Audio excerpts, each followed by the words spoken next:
What is up, everybody, and welcome back to another episode of this Lost Mine of Phandelver here on Swindler's Den. Today with me, as always, we got Jeb, the gnome druid, Equaisnotfunny. Hello. TommieTaco playing Zorag, BakaZombie playing Valida, and Nyssa playing Jack Sparrow. Alright, last we left off, we had some technical difficulties, so we stopped the stream a little short. However, today, we're going to be picking up right where we left off, and I guess we'll start with a quick recap. Last episode, Zorag and Valida dropped off Yemek the Goblin at the Townmaster's Hall to imprison him, so that they could question him the next day.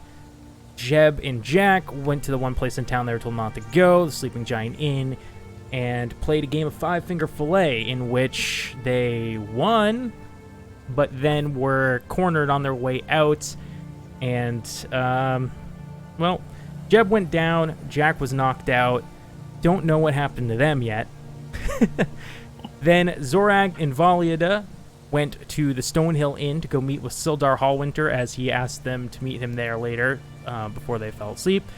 Unfortunately, upon arrival, they found out their friends, Jack and Jeb, never showed up, so they went out looking and met a woman cleaning a shrine who... what did she say? She pretty much was just cleaning a shrine. I forget what happened, but that's the gist of it. And then Valida and Zorag went to the Sleeping Giant Inn, or were headed toward the Sleeping Giant Inn last we saw, to go look for their friends. So, sound good enough? Even a pause before you say Valida anymore. I'm very proud of you. Yes. I'm working on it. Anyways, we're going to pick up today with Valida and Zorag. So, you two are walking toward the Sleeping Giant Inn. Two giants in their own right. Valida's following Zorag. Keep in mind, it is dark now. Sun's probably just gone down. Alright. So, you approach the outside of the Sleeping Giant Inn. Are you guys going in? Kick the door in. Okay. Bring you Gotta guys. make an entrance. Boom. Boom. As you kick the door in, you know what? Let's just start this show off right and roll athletics, just for the hell of it. See if I I thought you were going to say door. initiative then, and I was like, oh. Oh, immediately. Let's start it off right. You kick the door in, now you die. Athletics, you said, right? Yes. And give me something good. I got a 15. Yeah, it slams open, makes a loud thud. Everybody looks at you. I'm just staring menacingly. Hey, watch it with the door. That comes from the barkeep in the back. I'm just gonna turn to Valida and like motion in. He'll follow you as soon as you go in. Alright, so yeah, I walked in. I'm kind of still standing by the door. I want to scan the room, see if I see any signs of our two friends that we're looking for. I would also scan. Okay, you can roll me perceptions. I mean, And I just give him help on perception since Yeah, I'm sure. behind. alright. So you have an advantage on perception.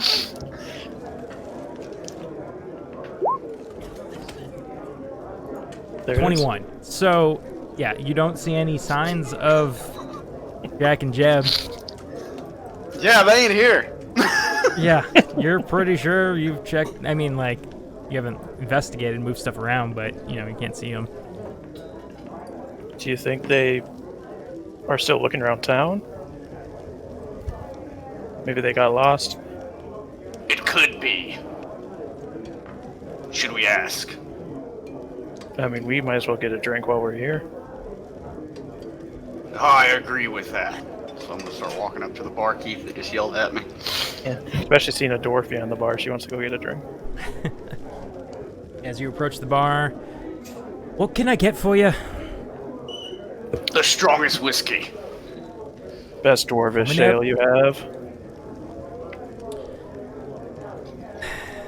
And she just turns around with a sigh. She does not look happy to be here.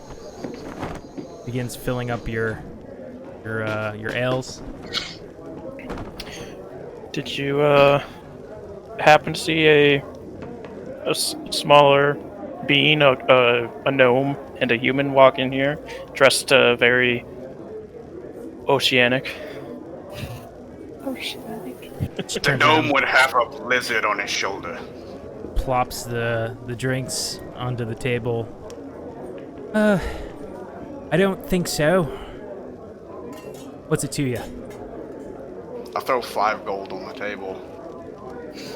I kind of slide it, and I'm just like, "Are you sure you haven't seen it?" Was it a gnome you said in a Human. human Human woman. woman? I mean, I've seen lots of those around. As for your gnome, yeah, they were here. Do you know where they went? They weren't playing nice with the patrons around here. Just So they massage left. the brow of her nose.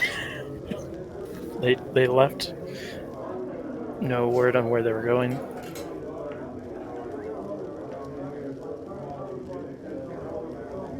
No? What usually happens when people don't play nice in this town? She looks around. She leans in. They normally get the shit kicked out of them. And did they? I'm sure that's what I would do. You keep sticking your nose in this, and same might happen to you. You humans are soft. Or the humans are soft. She's a dwarf, obviously.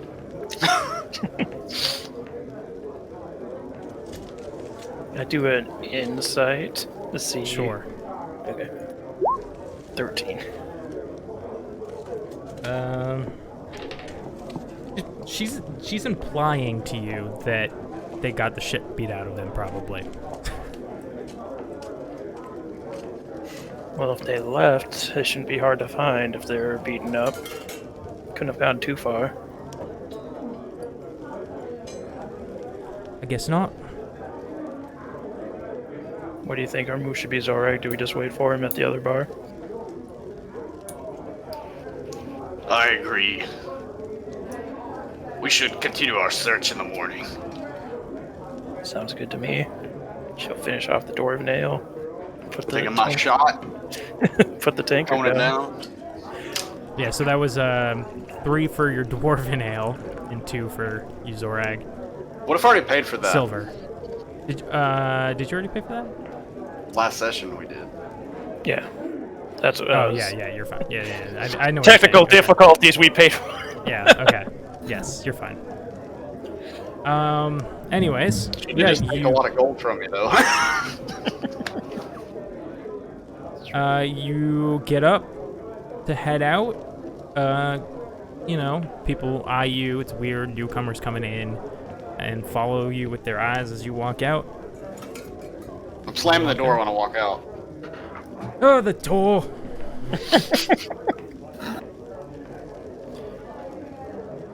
I mean, best we can do now is to go back to the Stonehill Inn, because they know where we are. We don't know where they are.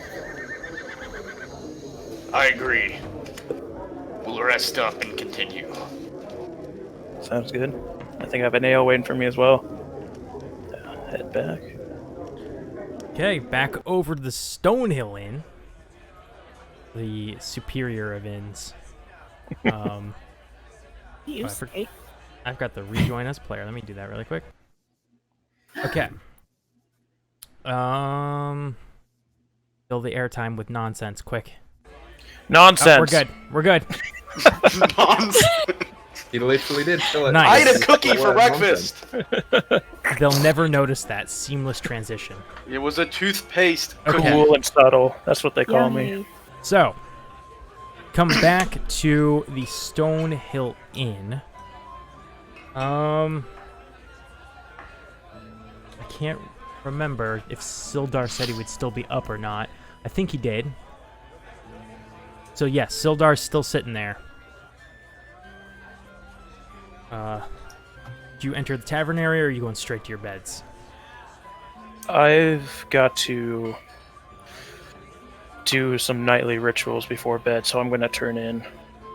Yeah, I'm gonna go ahead and head up to my room and get ready to tuck myself into the bed. Easy enough. Okay. So, Yeah, Volley to be polishing her flail where she was hitting a rock wall earlier today and get the ash and soot out of her armor. as you walk into your room, Valida, you're greeted with a ale on the bedside table. A little note under it. Just read the note while sipping on the ale. It just says, "Thanks for the save, Sildar Hallwinter of the Lord's Alliance." Oh, that's right. I wanted to ask him something. Huzzah! So he was down in the bar room after reading this note? Could I go back down there without my armor on? Yeah, sure. I'll sit next to him. Thank you for the note. I had some quick questions before I turned in. Oh, well, thank you for the save. What can I do for you? So, why exactly did you and Gundren go ahead of the rest of us? To be honest, Gundren, right? He gets excited about these things, and all he can think about. Doesn't think things through. Did he tell you anything else about coming here, other than the cart? What do you know?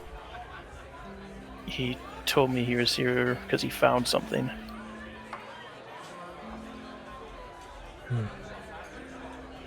About as much as I know. Sounded big.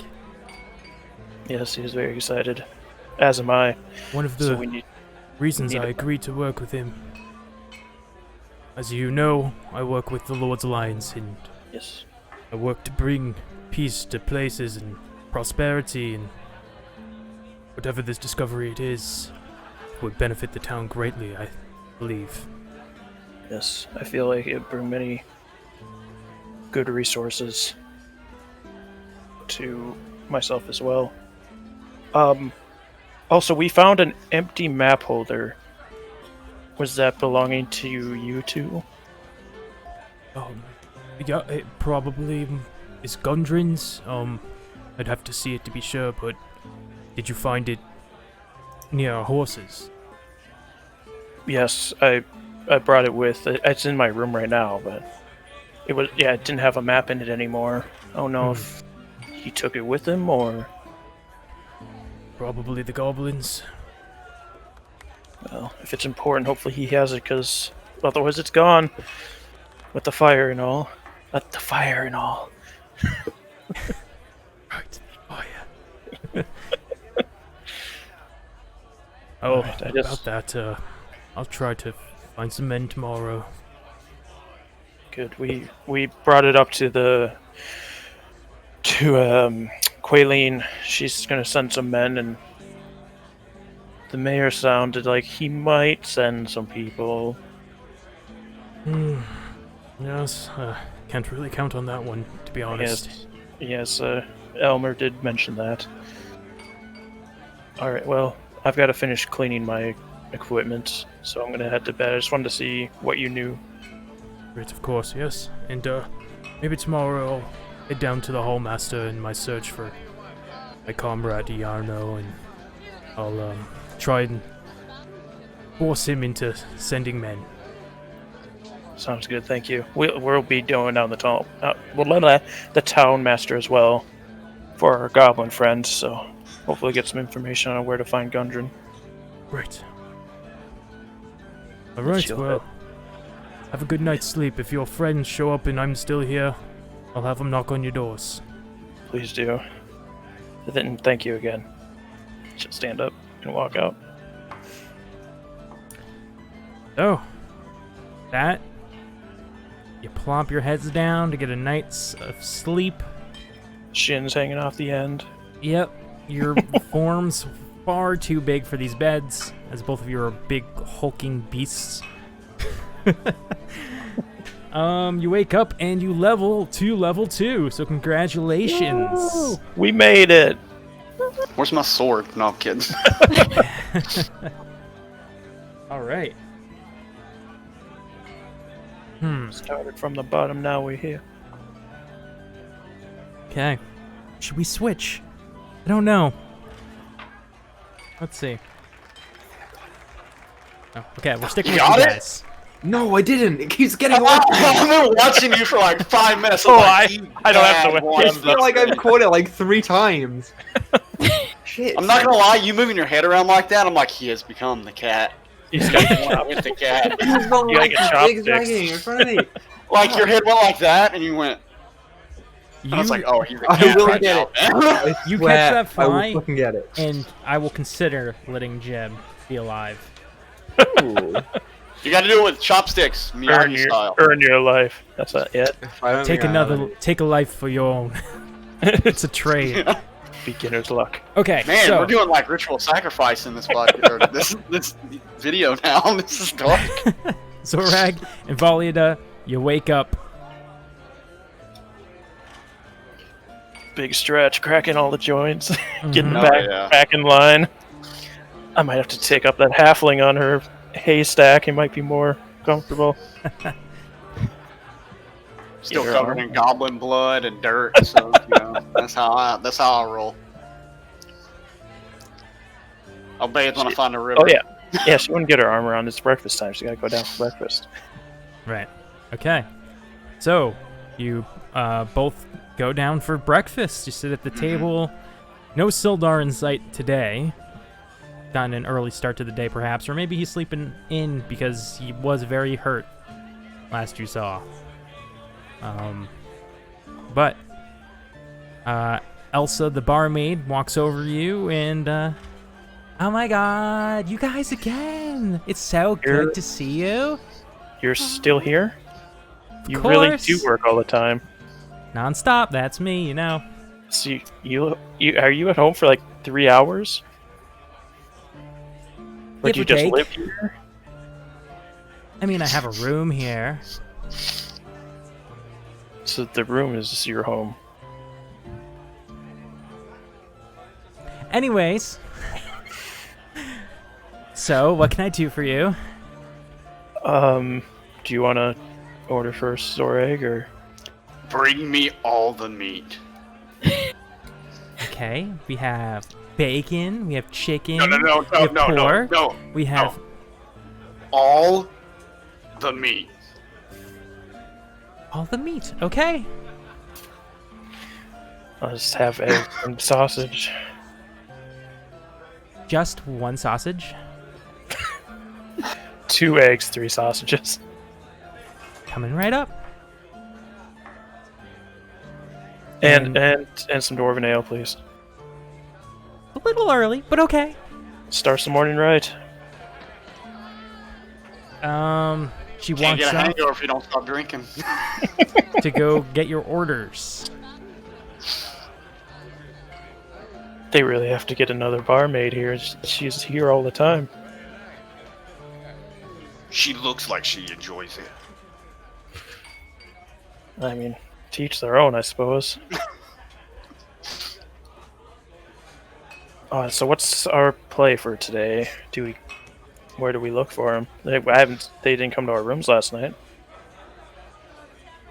Did they go to their rooms? I- Are they even here? We could check to see if they got rooms. We should check. Okay, I'm gonna and she- like flag someone down that works there. Is it only that barmaid that works there? Or is there like a person who cleans, a little busboy running around? There's a there's a man, human male, behind the desk which you talked to yesterday to get your rooms. He's here too. Yeah. It's a small town. There's not a lot of people.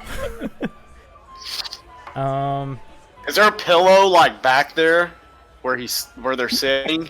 Do I know if they just sit there all the time? They just lean their head back. You look behind the desk and yeah, there's a pillow tucked under the. Oh. Yep.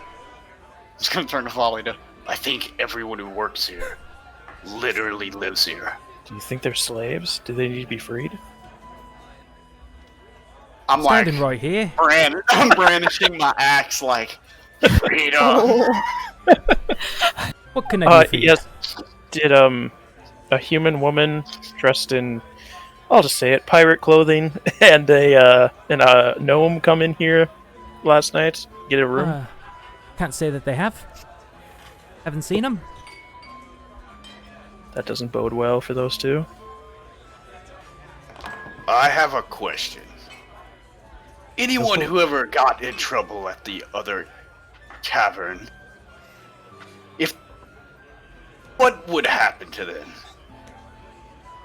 Well, it's best you avoid the Sleeping Giant tap house. It's been overrun by the Redbrands. The red who? Redbrands. Ruffians. Turn to Valida, and I just holding my axe. I like kind of lift a little bit and point at it, like just nod, like yeah. So Good overrun as in they are there as patrons, or do they actually run the bar itself? Oh, they've overrun. Your friends went there. There's a good chance they were robbed blind and then thrown to the curb. Well, hopefully they're on the curb at least. Worth checking in there again, though. But best of I luck with agree. that. I Alright, don't well, suggest going there. Not Nobody many has. people seem to do. Yet they're in business, so must be something. All right, well, our breakfast should be here soon. Just hear this really loud growl coming from my stomach. Like it sounds like a person is like yawning. Hope you Like enjoyed a your full-grown stay. man. If you need more rooms, you know where to come. Do you have any bigger beds? I could bump you up to the king size. Like length, not width. Hmm. You might be able to maybe get some pillows, stack them up at the end. Are there any rooms with 2 beds? Yeah, we have rooms with 2 beds. Could one of the beds be pushed in front of the other bed? Oh, you could arrange something like that. I might consider that. Where's the barmaid? Yeah, you turn over and you see Elsa coming back to your table with the food. You guys are not sitting there at the moment, but, you know, just on our way back. Smells good. Let's head I'm over. gonna start heading back. Yep. Gotta eat. So, I've got your eggs and sausage. You didn't specify sunny side up or anything like that, but you seem like a sunny side up kind of girl. So, then went ahead and did that for you. Don't want to take that, but thank you. Now you big fella, you order a lot of meat, so it's gonna come in like a few different, you know, courses as it's ready. But yeah, here you go. I'm gonna give her 4 silver pieces, like just tip her 4 silver pieces. Okay. Thank you. And she puts them down her shirt because that's the type of mermaid she is, apparently. Oh. Coins down the shirt, eh? I can't help but wonder, where do you two come from? We already talked about this. I can't remember. Where do you come from? Either. Like... Do the intro. where we started from, or our homes? Where are your homes? Well, I'm from Udengald. It's far in the mountains from here. Many days' travel. mountains. How about you? I come from an orc and human tribe located very far away. Wow. Are you adventurers? You could say that, yes. Oh my god. You should go visit Carp. Carp? Quellian's son. A fish. He wants to be an adventurer when he gets older, and he would be so excited to meet you. She mentioned she had a son when we were over there. Didn't get to meet him, though. It was late at night, so... We're talking about the halfling, right? Yes. Yes, Yes. the halfling farm that wasn't in an That's orchard. them. Oh, you met her. Yes. He's very sweet. I guess that nice. makes sense. Carp wasn't there. I mean, he was grounded because he recently's been sneaking off and in all sorts of trouble. So Too much of an adventure. How do you know he was grounded? Do you talk to Quaileen a lot, or... I talked to everyone. Ah, I couldn't tell. What's As often as you're here, I doubt you went to visit her. She probably came here, right? I don't think we ever officially got your name, by the way. I'm Elsa, Nice to meet you, Elsa. and you are. I am Valida Takun, daughter of the mountains, captain of the guards of Udengald, and blacksmith of the Anvil and Hammer Guild. Wow, so many titles. Impressive. Yes. Thank you, I'm very proud of them. I worked hard to earn them. I'm Elsa, And this is Zoreg. barmaid of the Stonehill Inn, I'm sorry. I can't. bringer of the ale. Bring it. Oh. Two And- very, very high honors to have. How about you? What's your name? I'm Zorag. I do not have titles. That's all right. Mine were made up too. Equal. Gotta list them off. I got them written down right here, so I can just rattle them off. I love it. I absolutely love it. That's great. Well, thank you for the breakfast. Of course, She'll enjoy. start eating.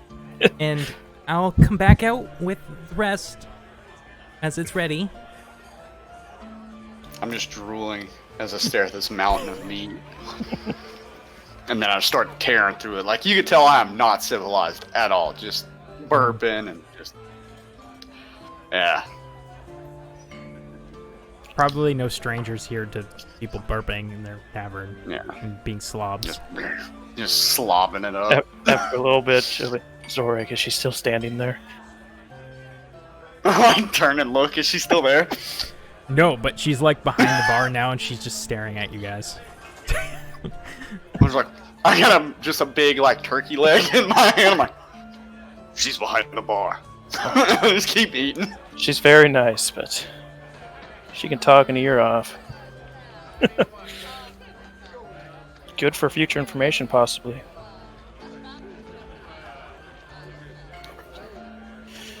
Just crossing people off. So, as you continue your meal, Elsa comes back a few times, brings you food. If you have anything you want to ask her, feel free. But if not, we'll skip forward and say your breakfast is done. Chats you up about just any random nonsense, you know, what your favorite animal is, stuff like that. I don't know. Such wonderful weather we're having. Yeah. Anyways, so you've ate your breakfast. Pay your tab unless you're... I don't know. I remember you said you opened up a tab, so I don't know if you're actually going to pay it yet, but... I think Zorek paid the tab last night. Yeah. That's right. Actually, Before you we guys... left. Yeah. We'll figure that out later. It's fine. So you guys finished finished breakfast, and now what are you off to do? We're off to the town hall. I need to interrogate a goblin. Zorek, you ready to go talk to a goblin? And it's like I just have this axe in my hand. That's how I talk. We'll hold the axe back for a minute. I need information out of him first. sadly, I lower the X. Disappointed. Aw, sad Zorak noises. She'll go get her armor on and go to the town hall. Zorak. I'm just sitting down waiting because I don't have armor. I'm just in a loincloth, you know, and some leather straps. Cool. So you head down to the town hall, which is pretty much center of town there, as you can see. You've been here already, so I don't really need to describe it much to you. But this time, on your way in, you actually see a flyer that says something like "Adventurers wanted to face the orc menace." Look at Wyvern Tor. It's on I'm gonna the reach up bulletin and board tear outside. it down. Like reach up and like grab it, start reading it. But my ability to read is pretty terrible. So, Aww. see something you're interested in, Zorak. and I just point at like what I think is orc, Yeah. and just like show it to her. It's like, is this a bounty? It appears so, yes. Good. And I just fold it up and I like kind of stick it kind of in my bag. I was gonna say the loincloth, but I was like, nah, I got a bag. I'll just put it in the bag. Okay. Loincloth of holding. Heading inside, who do we see? When you Put head two of them in- together, the astral plane opens.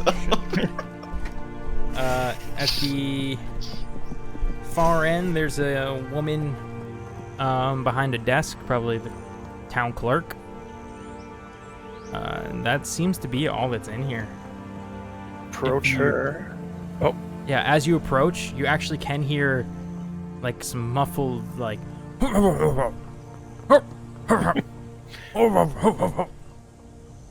excuse me, we're here to meet with the town master.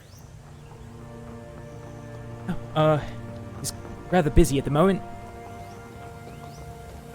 We just need access to the cells. We rented one last night. Okay, give me a second.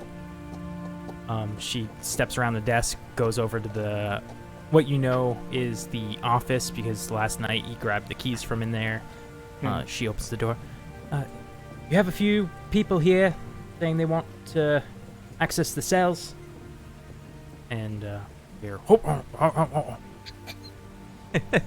And He was just making that noise the whole time. a few seconds later,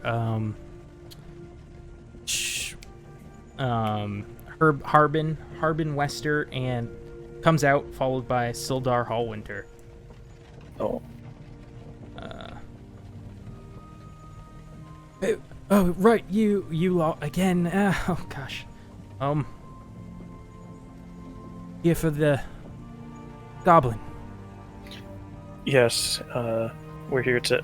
if we could talk to him first while he's still in the cell, and then we'll take him out of here. Fine. Yes, follow me. Heads down. Sildar with you, yeah. You'll follow too. And you go down the stairs once more, cellar steps. This area is recessed underground a little bit. And there's Yemek in his cell with some hay in the corner. He's no longer bound, but he's still there. Can I tell if he unbound himself, or somebody else did? Give me it's gonna be kind of hard to tell. Give me an investigation check, as you'd probably have to like pull the rope through the thing. That's a nat 20. Ooh. Woohoo! It appears he was cut loose. She'll turn the town master. Did you cut his bindings? Yes, of course. He's in the cell. It's protocol. Alright, well, I won't ask too much because you did give this to us, so... She'll stand up to try and look taller than she already is. So, we meet again. Yeah, now he's got his arms are hanging through the slots of the cell, and he's got his face plopped up there, trying to act cool. What do you want? I believe I gave you some gold for some information. I never got that information. Right, you did, didn't you? Yes, I did. So, I'll ask again. Where did you bring the dwarf? Why would I give you information if I don't know if I'm ever gonna see the light of day again? Well, I can, instead of bargaining for gold this time, you can bargain with your life. If I get that information, we'll let you go. Roll me a persuasion or deception. Are you lying or are you being truthful? I would let him go. I can't speak for anybody else in the room. Do you know that you... does Valiada assume that Zorag won't let that happen? From what she's seen from him, she doesn't think he would, but who knows? Okay, roll me a deception check. God, I don't even think of even rolling a +6 wouldn't do anything, so... I'm gonna need a little bit more than just your word, alright? Well, Little yours... sign of good faith, Maybe we take this conversation outside. And how do I know you don't just bolt when we take you outside?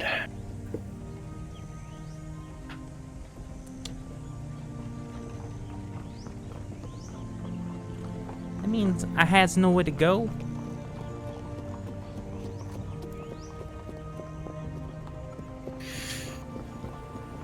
Tell you what, I get to carry you. We'll go outside. Alright. Yeah. Alright. Open the door. She'll stand right there so he can't run past her. Okay. He's going to attempt to evade you. Yeah, And I run. figured.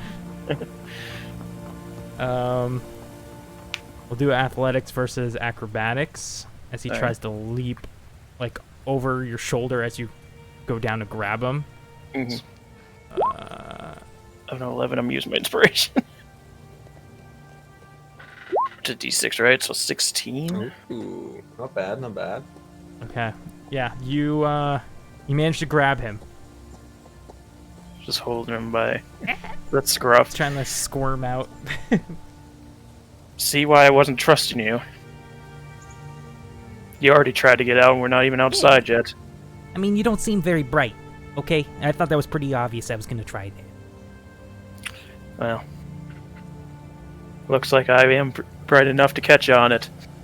She's just carrying him by the back of his neck outside. Right, loosen your grip. If anything, I'll put another hand on you to tighten it. This time it won't be the back of the neck. Okay, so So you're bringing him Yep. out? Yep. Okay. Where? Just out into town? Out into, the tree line a little? What? Like right on the edge of town. Okay, so you can head back up north, which is where you came from, off of the Tribor Trail. South, east, west. Which way was the map's on the screen, isn't it? Yeah. So we can't. Yeah, I'd go up north because I wouldn't want to go near the farm. Okay. Okay. Yeah. All right, we're outside. Start talking. All right. Now it's just Zorag, you and Yemik, Harbin and Sildar stayed behind at the town hall. Mhm. Just to let you guys know. All right, but like I said, I mean, just because I'm out here doesn't mean you're not gonna kill me. So, But this was your part of the bargain. What do you want to know? You should think your plans through next time, little goblin. How about this? How about every time I give you information, I can take a step backwards? No. You've already tried to escape once. How about, the more information you give me, the less likely I am to strangle you right now. Do you have a grip still on him? Yeah, she's still holding him from behind. Okay. Off the ground. All right. What do you want to know? Where did you take the dwarf? Or, better yet, where'd you send him? Okay. You let me go, I'll let you know that, I don't know exactly where he is, but I heard rumors that they wanted him up at, I think it was Cragmar Castle. Cragmar Castle. And... Where is this castle? Yes. That would be, I believe it's northeast. Let me just double check. It's like, if you're looking at the cave that you so rudely stole me from, it's like, You were outside the cave when we caught you. it's, I'm not good with distance, and it's like, you look right and you follow the stream, and you'll get there in like a couple hours, maybe. Right, follow the stream.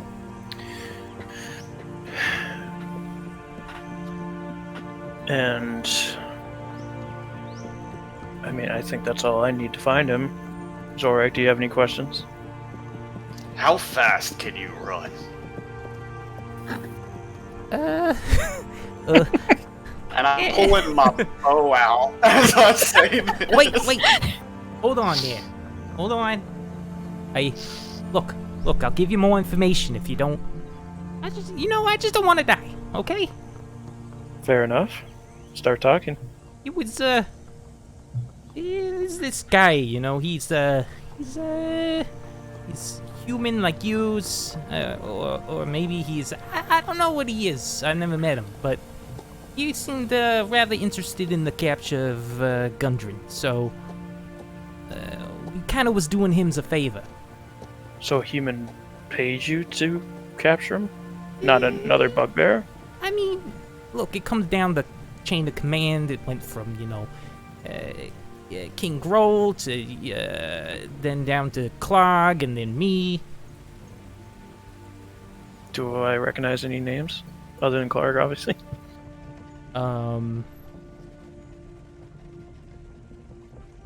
Yes. Yeah, the name Grohl sounds familiar, but not King Grohl. Her eyes will narrow. Interesting. You're not gonna go tell anybody that you told us this, are you? Who would I tell? You guys killed all my friends. Kalag's gone. He wasn't a friend or nothing, but all my playing other with friends. all their jawbones. Oh God. So, Yeah. so Enjoy what that are mental your image. plans from here then? Just wanna go home, my cave, get whatever I can, start a new life. Maybe I'll go to the big city. Well, try to stay out of trouble. Right? She'll- Yeah. She'll toss him. They had a trouble.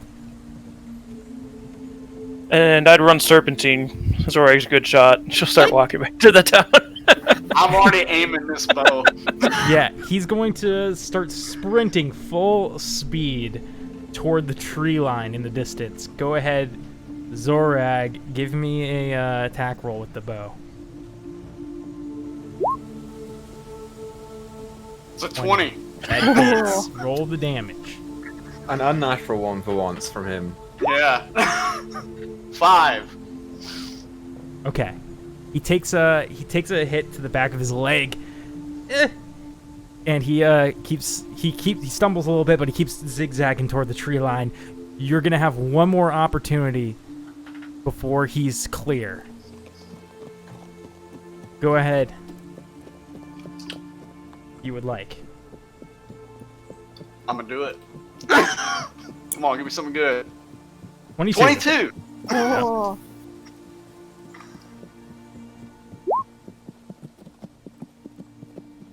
Let me go. Wow. Okay. This arrow, as you fire it, it lands square in Yemek's back, and he flops to the floor right before the forest. Dead. The timeline has been changed. Well, I look back. I told him the serpentine. Just keep walking. I just like, I'm not saying anything, I'm just putting the bow back. I just kind of nod, just walk off. Coughs out one last breath. You bastards.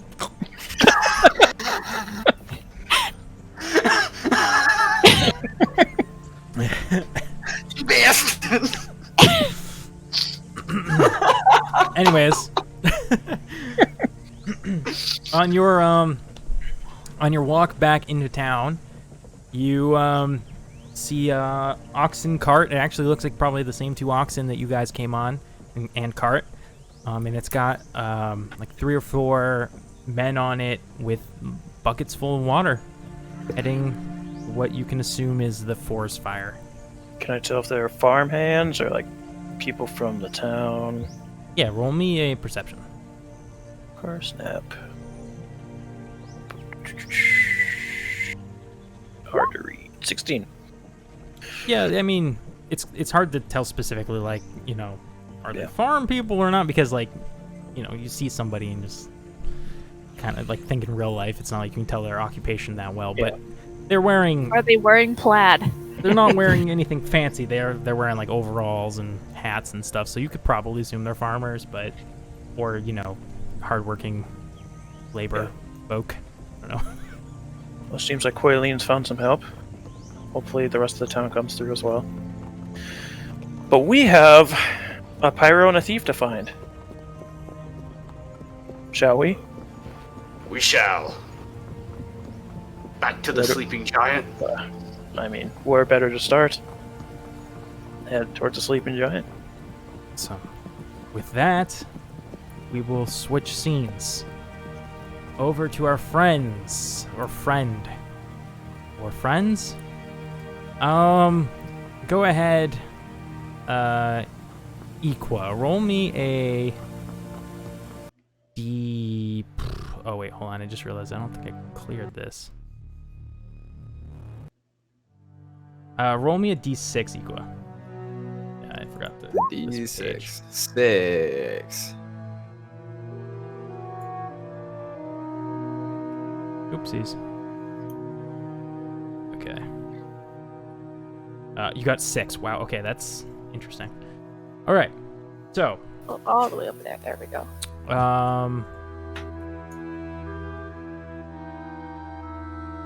give me just a second because I forgot to reset all of this after last stream. Nonsense. Okay. Jeb and Jack, you feel this. You feel before you start waking up this just cold, hard stone floor. And, the presence of others around you. You start to wake, there's just a slight flickering candle in the room, but no light coming in from the outside. As you wake up, and you have received a full rest. Coolio.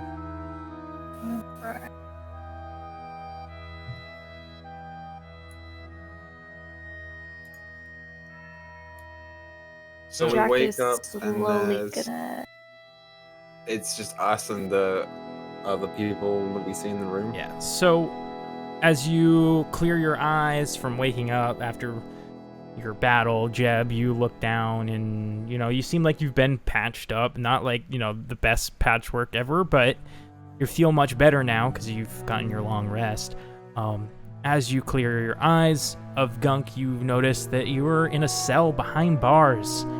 In the cell with you, there's actually a little boy. And across the way, you can see your friend Jack with 2 other women in a similar cell. There's also a stack of clothes against the wall outside of the cells. Do I see Sticky? Sticky, as you get up, crawls from like under your shirt, so you feel him before you see him. He crawls like up your back and like out your collar and onto your shoulder. Gives you a lick. Good. What a great little lizard! I love him so much. That's really. Okay, so Mom, they're awake. oh shit.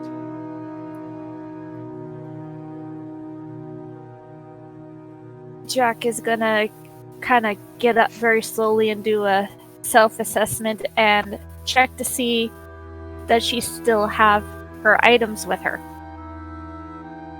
So, as you check yourself, you've been stripped down to just your clothes. No weapons or gear. My compass.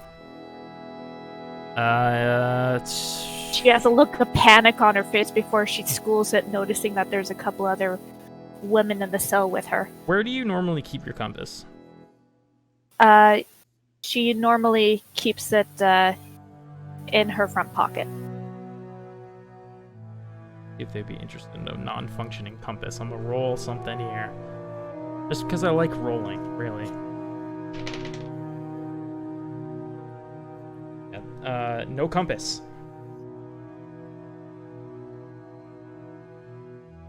It's like, I need everything. She looks at the 2 women and tries to give them a little smile. It's like, hello there.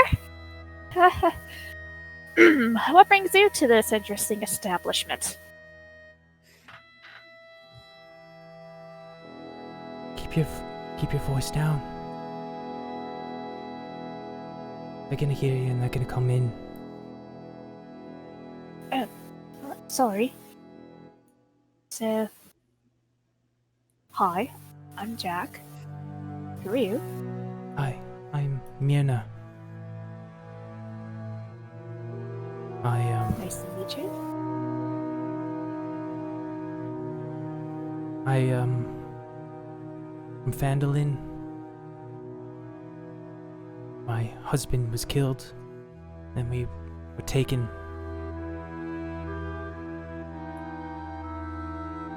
I don't know how long we've been here.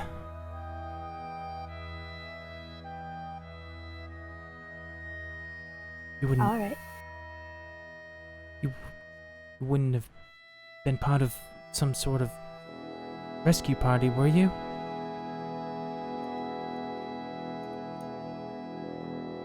We just arrived into town, dear. So unfortunately we didn't hear anything of this yet. I look across the way towards Jeb and kind of hold up my hands in a shrug fashion, are you okay? Because he was knocked out before. Yeah, I'm fine. I'm okay. Where is this candle? It's like a sconce on the wall right here, we'll say. But it's an By the actual door. like flame. Yeah. Just want to look in it real quick. See if I can see anything in it. Roll me a religion check with disadvantage. Okay. 6. You don't see anything in the flame. Okay, it's not unexpected. It is beautiful. Wow. Such a small but pretty bright thing. Alright. Sorry, we had some drinks and things didn't go well after. Jack is gonna kind of get up and kind of examine the bar door to see if there's anything special about it, like if there's what kind of hinges are on it and whatnot. Yep. Okay. Give me a investigation check.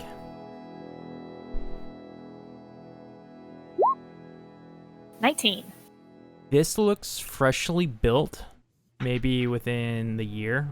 So it's not rusting or anything. It looks sturdy and new.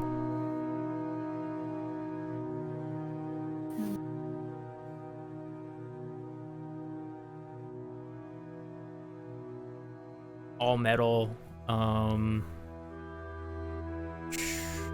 Got some pretty big locks. Made of metal as well. Alright. I'm gonna look at the two girls like, do either of you have any hairpins, maybe?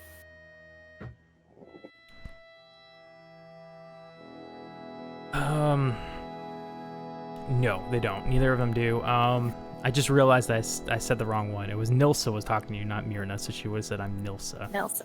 I'm so sorry. I just That's okay. realized that now. Oh, wait, no. It was Myrna. Okay, I'm just going crazy. Yeah. You're good. We're good. So We're on Nilsa's a younger one, I guess? Nyssa looks like she's a human about the age of 18. They both look fairly dirty, as you would expect. Hair's pretty ratty. They both have dark brown hair. But yeah, Nyssa looks like she's about like maybe 18. Myrna is 40s probably. Or yeah. 40s. Very likely the mom. Yeah. Alright. No, we don't have any hairpins. They've taken everything from us, including my husband. I'm very sorry for your husband. Can you tell me, like, why you were brought here? Like, what was your husband doing? He stood up to them. It was for my honor. Alright, okay. Guess what? It's gonna take a little bit of time, maybe a little bit of luck, but we're gonna get you out of here. I'm assuming the young lad with my friend Jeb across the way, I'm assuming that's your son? Yes, that's my son Nas. Mars. I look over at him and I give him a little wave and a smile to try to reassure him. Yeah, he's the only one that looks like he's got some like life left in him. Kind of like, shyly but excitedly waves high, puts it back down. He looks like he's about maybe like 12 or so. So he's a little bit older. He's not like, he's preteen.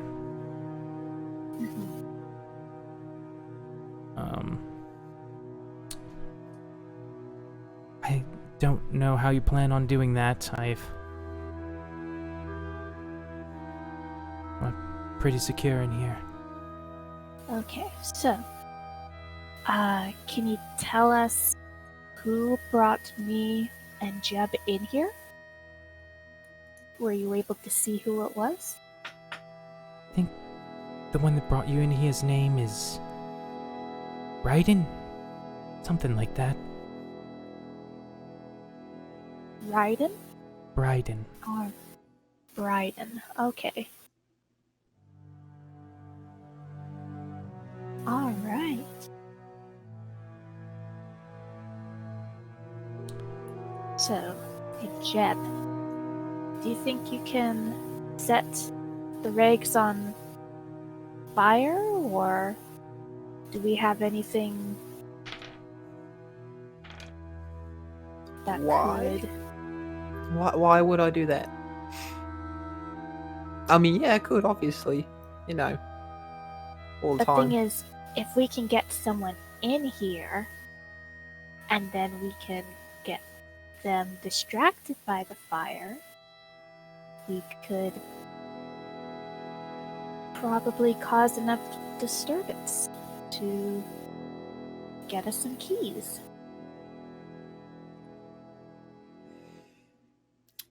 Right.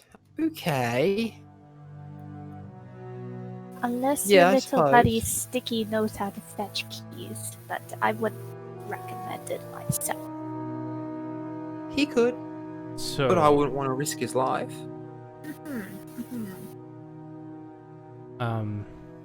as you look around the room, no keys hanging up anywhere.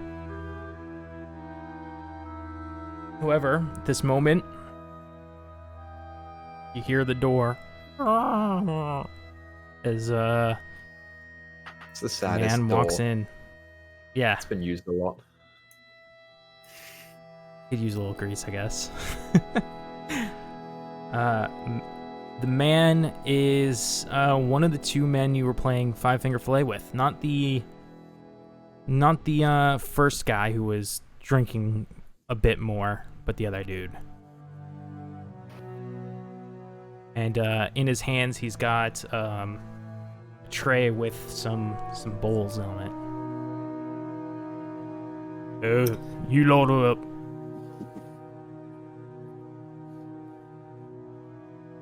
Brought you slob. Let me just drag him in here. I'm sorry. Does he have a set of keys on him? Give me a perception check. Oh, I can do that. Perception. Fucking hell. You're not sure. No. He rolled a 6, by the way, a crit fail. I'm good at those. One. Yeah, you can't tell. Okay. Right, men first. Back of the sale.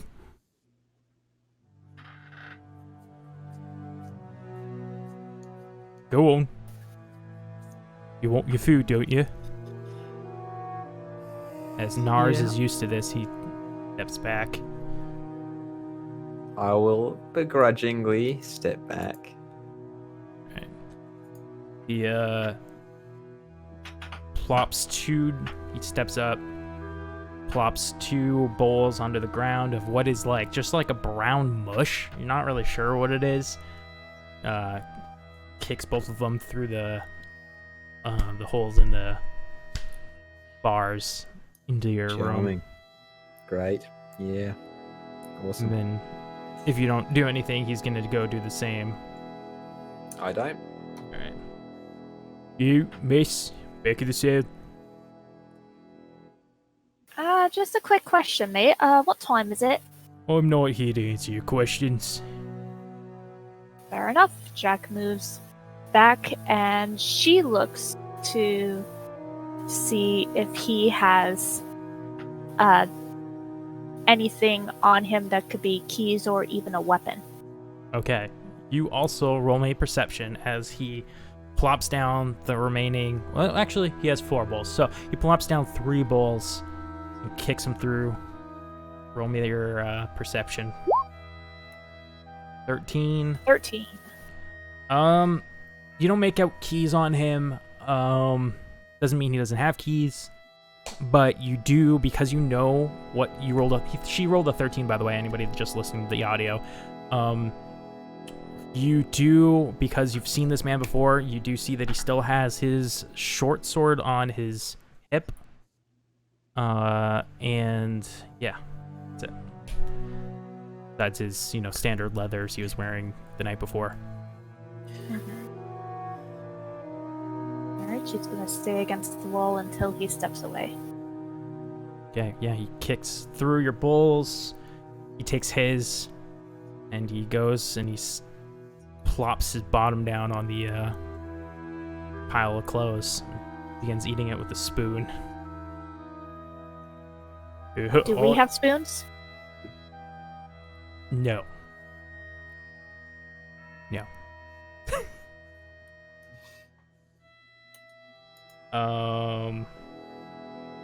I don't know how you guys eat this shit all the time. Nasty. I'm gonna walk up to the bars over here. I'm gonna look at him. I'm say, alright mate, what's your name? Fuck off. Come on, there's no way to treat a new friend. You not my friend. We could be. Look. My name's Jeb, and I'll hold my hand out. Look there, Jib. There's no need to make friends with you. You lot. Sooner or later, you're gonna be sold into slavery. Won't be any need to know that's your nice. names. That's, charming, that is. I just, you're gonna feel real stupid once we do become friends. I want you to know that. Yeah, he just kind of, whatever, continues eating his food. What are the bowls made out of? They're probably like pottery, like a basic. Perfect. Yeah, I can't think of it right now. Like a clay. It's a clay bowl. They're clay bowls. Alright, I'm gonna give the two girls their clay bowls, and I'm gonna take mine. I'm gonna sample it. I'm gonna... What does it smell like? That's a good question. I mean, it smells like it's been sitting out too long, whatever it is. Okay, McDonald's special sauce, got it. Yeah, it's brown. It's like a brown color. It's liquidy, but it's got some chunks in it. It maybe like has like a thick layer of fat, like that's congealed because it's probably been left out.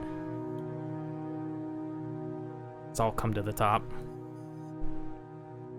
Alright, Jacket's gonna move over here, kind of scoop up some with her fingers, and just look at it, go like, I think I've had this before. Just kind of making conversation to the guy there. I think I've had this stuff before. Not your first time in the cell then, huh? Oh, no, I've been behind many a cell. It's, but usually it's a brig instead of a cell. Wasn't always the best, playmate on the ships out at sea there. Yep, sir. Sailor folk, are you? Oh, yeah. Yeah, just going around, pillaging, rifling through a bunch of different things. The best part, I would probably have to say, is probably the pilfering of dear town masters along the ports. I kind of give them a smirk. Okay. What are you trying to infer? I'm trying to just chat with him to see if I can distract him by having him focus on me. Hey, I'm inferring that I'm not a nice girl. Okay, roll me that general charisma check. I want to see how into your story he is. Nice. 20. That is a 20. Yeah, he's like kind of locked eyes at you, and he's kind of interested in what you have to say. Life on the seas, eh?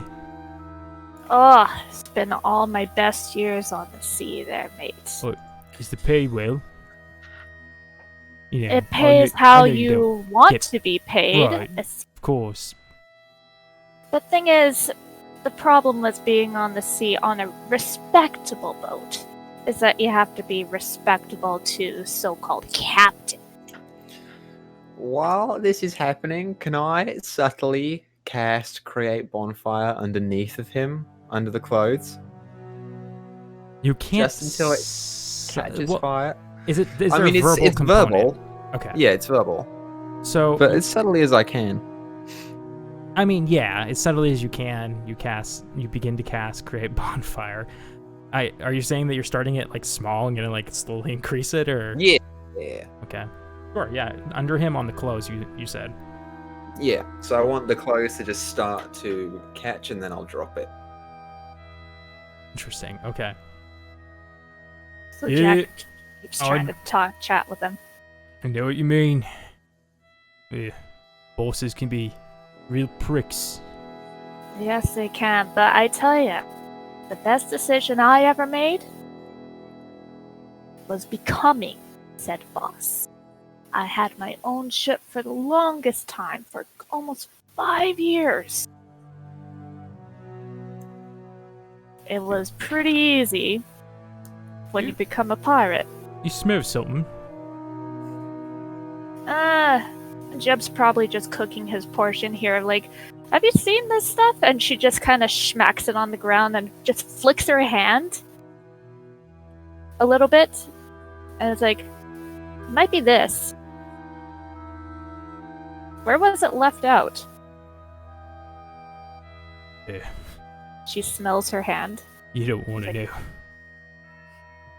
She licks her hand a little bit. It's like, oh, yep, I've had this before. The clothes are catching more and more, Jeb. You can see. I would like to not cast it yet, but just walk over here and get ready to cast another cantrip whenever he gets up. Cool. So, Jack puts her hand back in the bowl and gets another handful of the gunk that isn't eating it. She's just holding the bowl up, like holding it with her fingers along the edge of the bowl, and has a gunk of stuff in one hand. It's like, I think the cook that we used to have gave us this sort of stuff, kind of slop. I tell ya, it actually takes out stains on the barges. you tried to tell me you were a captain. I was captain. But Little then, wrote like you. yes. Yes. But believe it or not, I was captain for a while, but, man like yourself, my first mate, organized a mutiny. Gotta admit, that was unexpected of him. She kind of grips her teeth and grips the bowl really hard, She grips the bowl really hard and slams it against the bars. Oh shit. Okay. 'Cause- Yeah. Hey! Stop that. Hey, your boss is gonna get mad at me now. Sorry. Yeah, I definitely smell something. And he looks behind him and he sees the clothes are on fire, and it's caught on his red cloak as well. Oh, nice. He stands up really fast and he starts trying to pat it down. Hey, who did that? Who the fuck did that? And he's stomping on his cloak. He's ripped it off at this point, stomping on it. I want to just go, it's like, hey! I want to get him to look at me. He's still stomping it out, but he looks up at you really quick. She's He's gonna still throw the curious who handful did of her. this. She's gonna throw her handful of slop right at his face. And Okay. I will cast another create bonfire underneath of him when I can. So, you know what? First, we might as well roll initiative. So let me get this table up. Let me clear this. Here. Okay. Everybody go ahead, click your token, and then roll your initiative. Ooh! 14. Awesome sauce. Okay. Jeb had 18. So, He is putting out his cloak. Jack, go ahead Jeb. Jeb, was your action going to be after Jack? It was going to be well, I would have had to notice that she was going to throw it. Right. But I was going to try and get it as close as possible, so probably afterwards. So you can hold your action. But I was prepared. Yeah. So, you hold your action to cast your cantrip, whatever one it is. I assume create bonfire. It is. Until Jack, go ahead and do me a,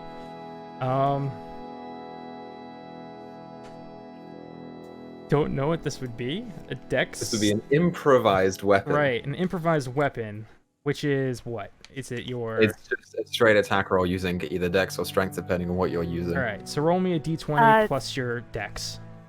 You don't get proficiency, I don't think. Yeah.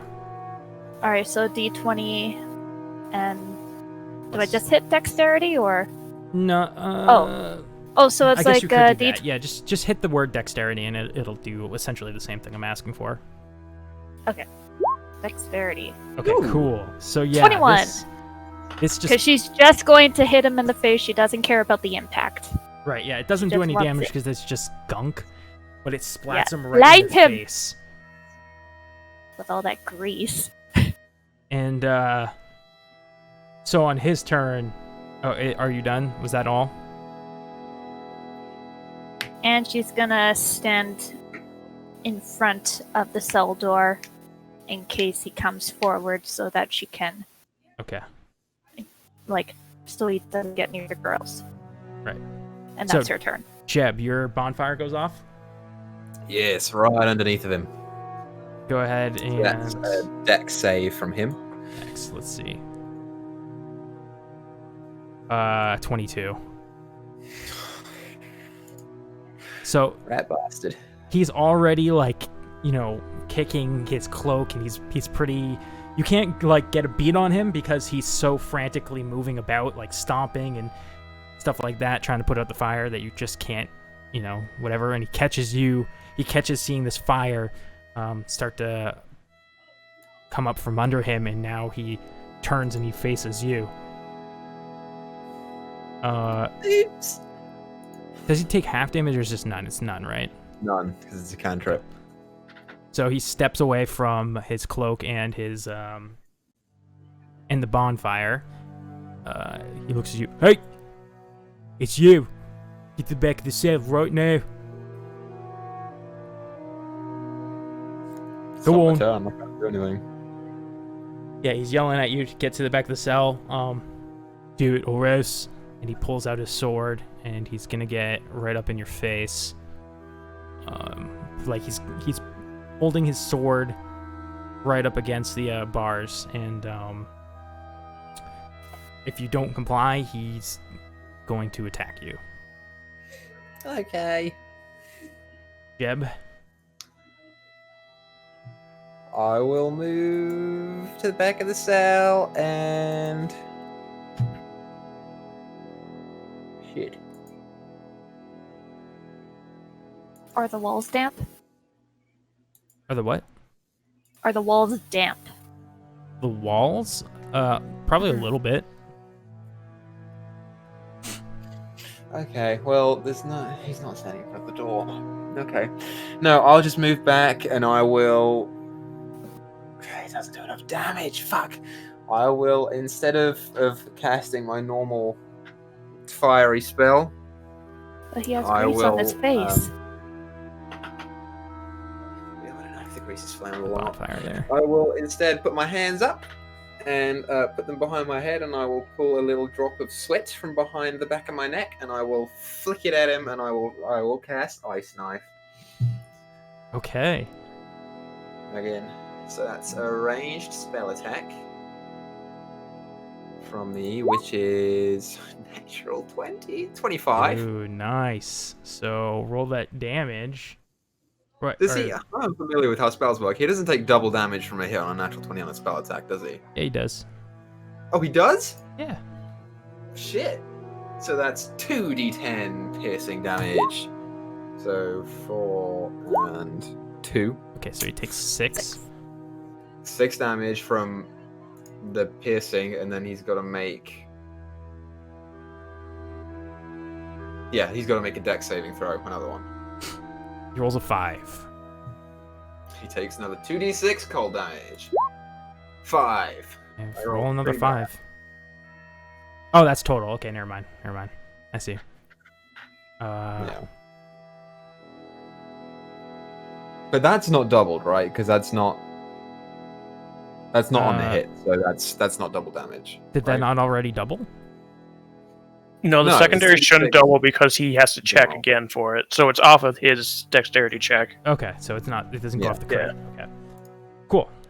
All right. So, Jeb, is that it? I can't move my bonfire, can I? Nope, I can't move the bonfire. That's it. Okay, Jack. Alright, so Jack is holding a broken bowl right now because she slammed it into the bar. So she has a sharp object. Yay. And how many do you think that she would have, like, of big pieces? Like 2 or 3? I mean, it was a bowl, so when you cracked it, I'd say you probably got. You know, I'll roll a d4 for you. How about that? Let's make this Okay. fair. Leave it up to the die. You got one big piece that could be used well enough as a improvised weapon. Alright. Jack is going to move over here. Nope. Yeah, she's gonna move over here. And she's gonna reach through. Oh, music over music. She's gonna reach through the bars, pull back, and just try to hit him on the backside of the head with the Like you're gonna large throw bowl it pizza at she him? has. Yeah, she's gonna throw it at him. Okay. Yeah, roll me again. Just hit the general dex. Alright. 10. Yeah, you throw it, and it actually hits one of the bars next to him and shatters. Alright, and then I'm gonna yell at him. It's like, why don't you come over here?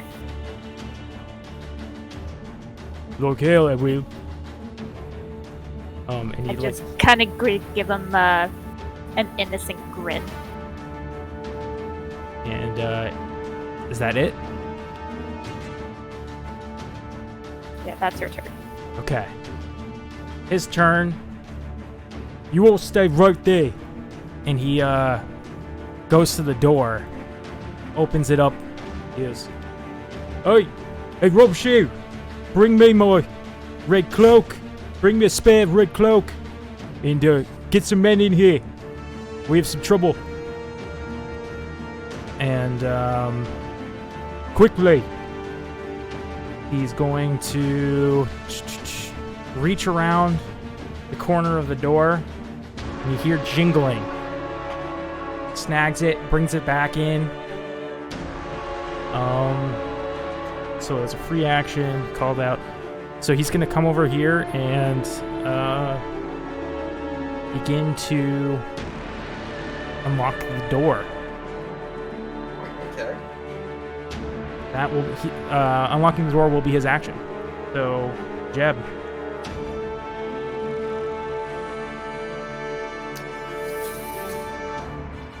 Okay. Yeah. What I will do is, I will stay right there, and I'm going to, since my bonfire isn't working, I will instead, I will clap my hands together and sort of rub them a little bit and pull them apart, and I will cast Produce Flame, and then I will throw it at him. Okay. So it's a ranged. It's a ranged attack. Since fucking create bonfire isn't fucking working. So d20 plus 5. 23 to hit. Yes, that hits. And he takes 1d8 fire damage. So, wait, that's not the damage. I'll remember that for future. 4 fire damage. Okay. Yeah, you hit him in like the flame. Oops. Hold on, I did -1, not mine. The flames start to come like up his body. And he's yelling in pain. He's not looking good. He's still standing? Yeah. What the shit? Okay. Jack? That's all I got.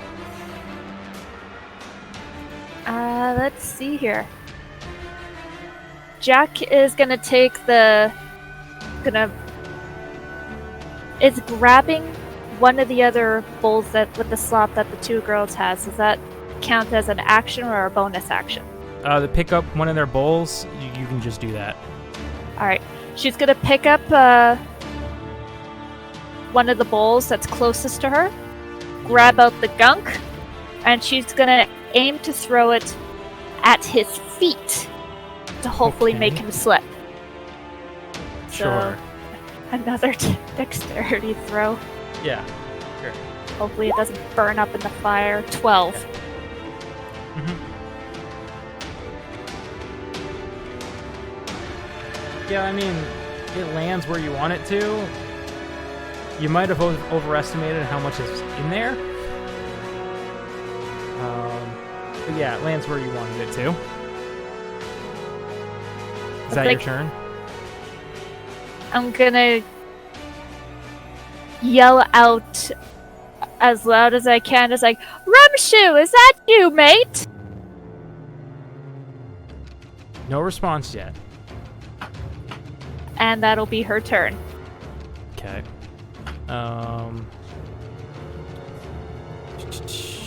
Trip, slip in the fire. He's gonna have advantage on this because there's not a lot of liquid in there left. Yeah, 22. He makes it. That was actually a crit on it. It's crit 20. So yeah. I tried. Flying colors. He slams open this. Myrna screams from her cell, or doesn't scream, but she's just, Nas, just stay out of it, Nas. To her son, and then the ruffian, pissed off, comes in, still burning. Is going to investigate Jeb to see what they missed. I just realized that there's not an investigation save on that button. What physical die? Okay, he's going to attempt to rip the bracelet off of your arm, Jeb. Okay. We'll just do a athletics versus acrobatics, or sleight of hand, your choice. Because you're trying to. What was that? Same modifier for both. I'm not proficient in either. Okay.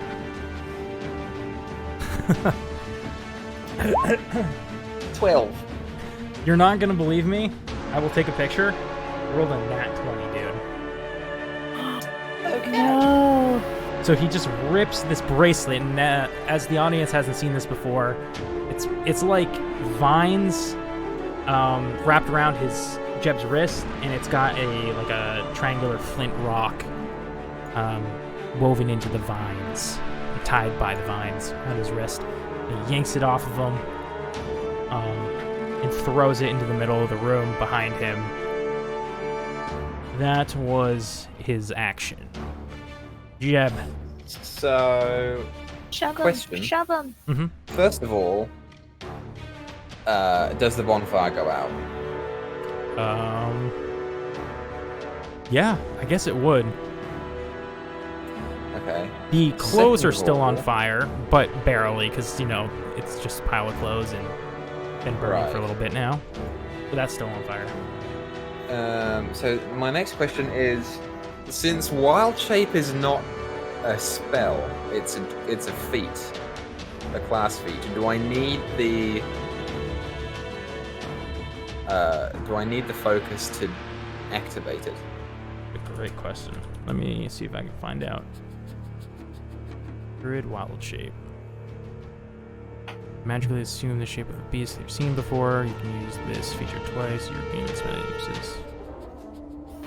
Use the beast that you can turn into.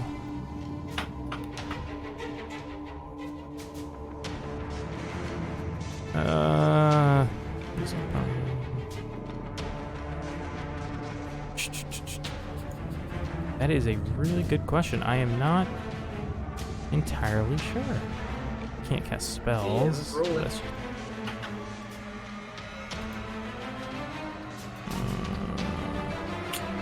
Let me look Well, up. by Harry Potter logic, you don't need a wand in order to change your shape.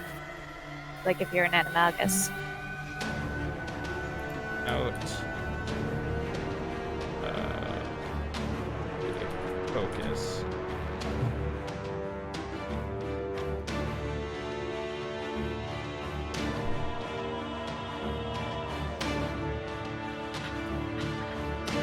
Any equipment still can cast many of this. Yeah, you can still wild shape. Okay, awesome. When he unlocked the door, did he leave the keys in the door or did he take them? No, he has them on him. That's how he unlocked your cell door and came in. He didn't leave them in the door? I guess he probably would have in a panic, yeah. So they're like, it's in the lock on the door, just hanging there. Okay. Great.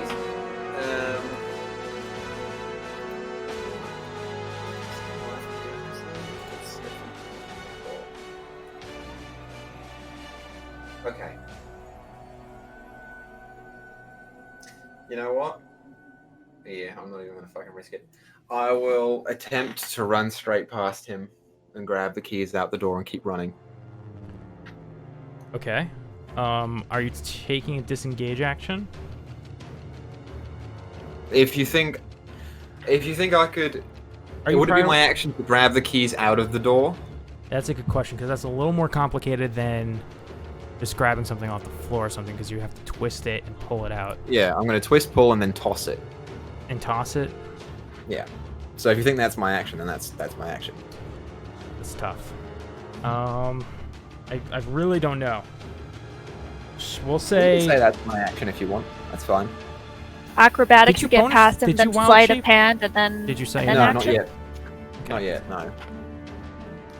Grab a key. Because this is a mechanical thing, so it's different. You can do it. You can do it for free action. So if you want to disengage. However, can you can't walk through an enemy, can you? As long as you don't end your turn in the same space, but he'll get an attack of opportunity on me if I go through. But unless you take the disengage action, which you're going to take. Right. Okay. Yeah, go ahead, do it. Screw it. Okay. So, I'm just going to run straight through him. While I'm here, I do want to see... Oh, does the cell door open inwards towards the cell, or does it open outwards into the main room? Trying to think what would be the most logical, and I think outward makes the most sense,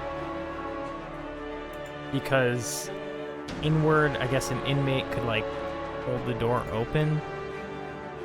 That makes sense. I don't know. So I think outward. Okay. Yeah, okay, sure.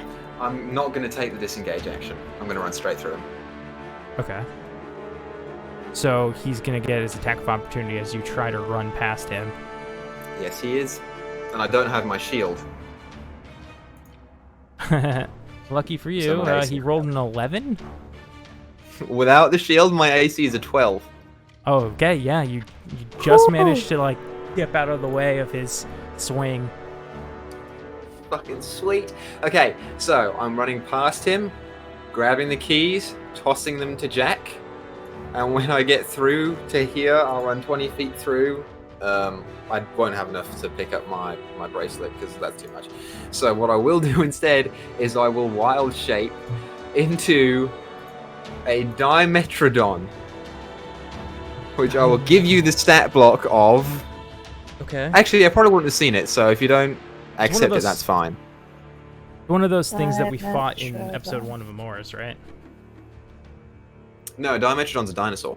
I thought we fought one of those in the pit for some reason. It's like a little thing with like a big spine frill on its Yeah. back. Okay. Big frill. It's so if you don't cute. think I've seen one of those, then I'll do boar instead, but it's one of the two. Roll me a D100. Fucking sweet. This is a new. Yeah, this is a you've new seen thing. one. Fucking sweet. That's my I'll do it. number. That's my favorite number right there, 88. Okay, I will send you the stat block so that you know what it is. Okay, But that's my turn. That's all I can do. cool. Let me really quickly.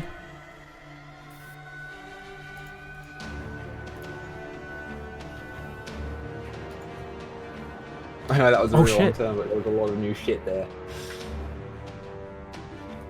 Okay. It's at this point that a familiar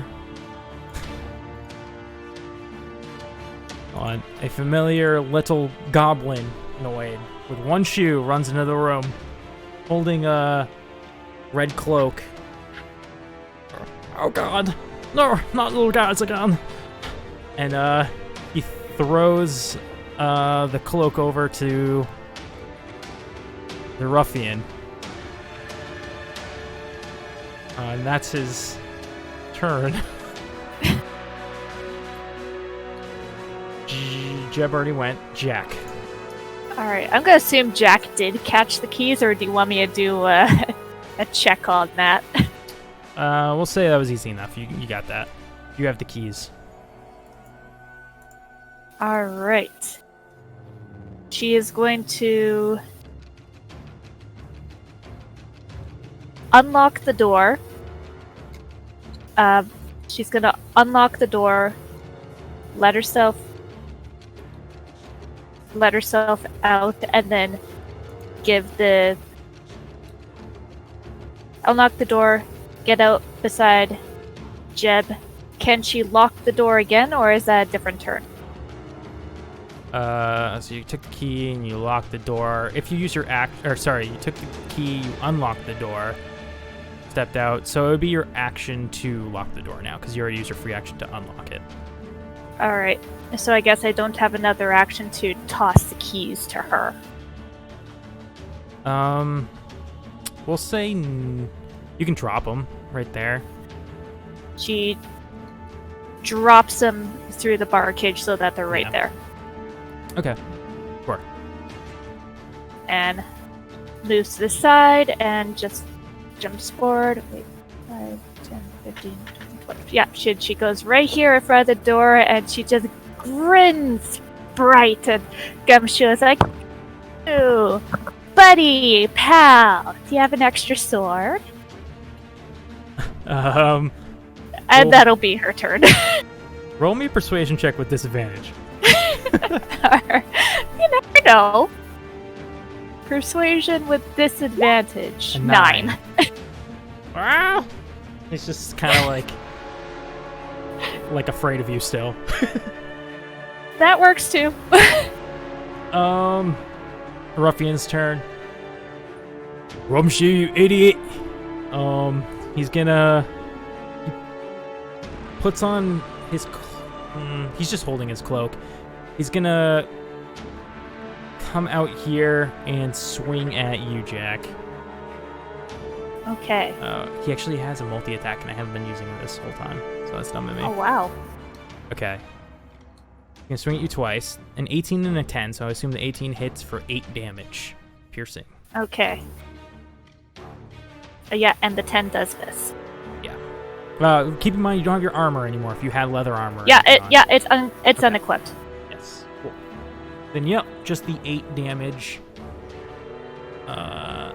As he starts yelling out, "Roy! Come on! Prisoner escape!" He's yelling, go ahead. Oh, no, it's Rumshoes. He's like trying to get his bearings of what he thinks he should do. He's going to attempt to jump on your back. In like a way of grappling you, Jack. Okay. I can't really use any of my specials because I'm not holding a weapon. So, let's see. I'm gonna roll a athletics. Okay. Go ahead and roll me a dex to see if you can just kind of like roll out of the way. Acrobatics? A dex save, I guess. We'll say. Dexterity save? Okay. Yeah. Or an acrobatics. Either 20. way, 20. Yeah, he like jumps on your back, but you like roll with it, and he slides off and ends up on the other side of you. I was like, you want to play there, mate? Jeb. Dinosaur Jeb will walk forward one space and bite the guy. Go for it. I get one attack. It's a +4 to hit. So 7 + 4 is 11. 11. Sorry, who are you attacking? You're attacking this dude. No, it does not hit. Fair enough. I will turn and I will dinosaur smile at Rumshu, and that's all I can do for my turn. What the fuck is that thing? Monster. Okay, Jack. It's like, oh, that's just Jeb there, mate. Did you miss him? And I want to try to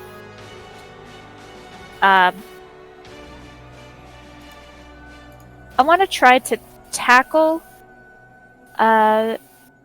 this guy across his waist into the cell? bars. Yeah, well, into the bars. Into the bars. Okay, so you're Yes. trying to like kind of ram him Like in to knock do the some wind out damage. of him. Okay. Yeah, to try to unarm him. Athletics. Athletics. That Oh, dude, that's rough. that didn't work. Let's hope he rolls a 1. He does not. probably He won't. actually rolled a fucking 20. My god, this guy is dexterous. And I thought that. It's always on his dex checks. He's rolling these 20s. Yeah, so no go on that one. He just pushes me away like I'm nothing. Ruffian's turn. And he's going to, now seeing this fucking dinosaur in front of him, he's going to attempt to stab down at it. I assume you're shorter than a human in this form? Medium size, but yes, shorter than a human. Okay, cool. Yeah, he's going to stab down at you twice. 19 and a 24. They both hit. Okay, Owie. 7 for the crit, 4 for the other. 10 total. Okay. Wait, sorry, no, I'm 11 still a total. dinosaur. Barely just a dinosaur. Okay, Rumshu's turn. Oh, God.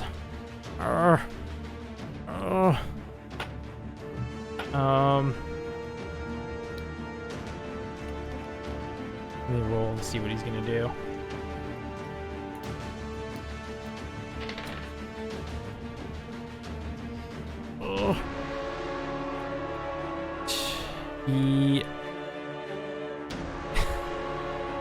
He's gonna stay there. He's just gonna stay there. He doesn't know what to do. Yep. Jeb. Dinosaur Jeb will bite the guy again. Come on, buddy. So it's an 11 again. Yeah, no hit. Okay, yeah, then I'll just move around here to try and block him off from the door as much as possible. That's all I can do. Okay. Jack? Okay. Is that part of a bowl that I threw still on the floor, or is it in a million little pieces It now? shattered when it hit the bar behind him. Okay.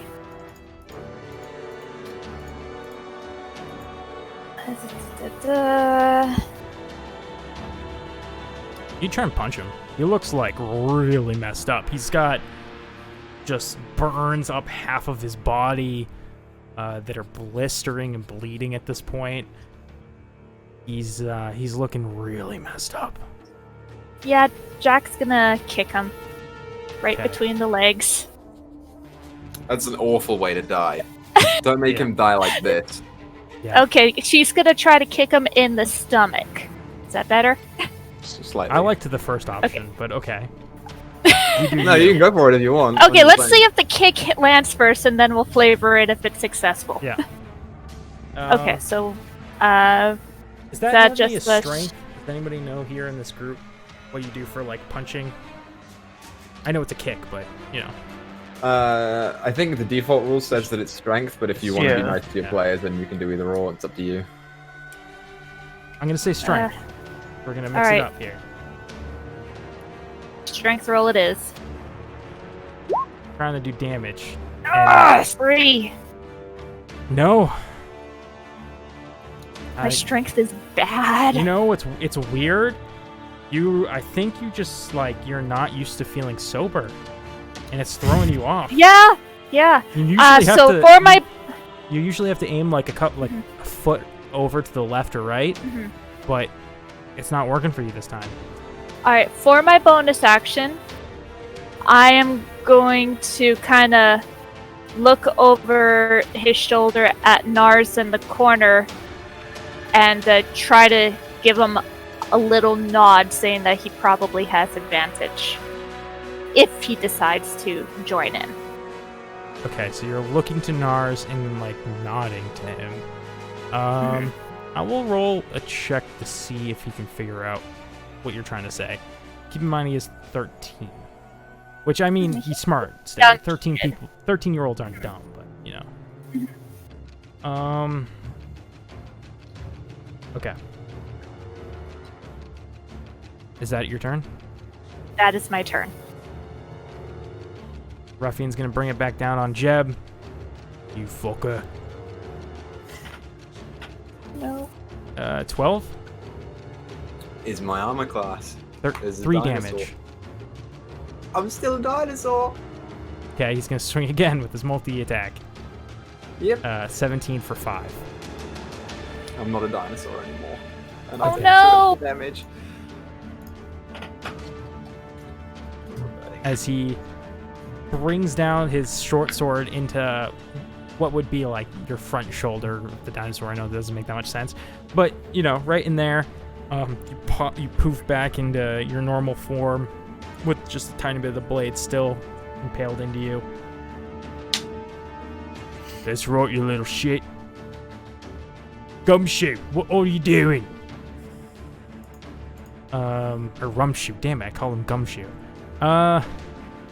Rumshoe. No detective. R.I.P. Bring back National Dex.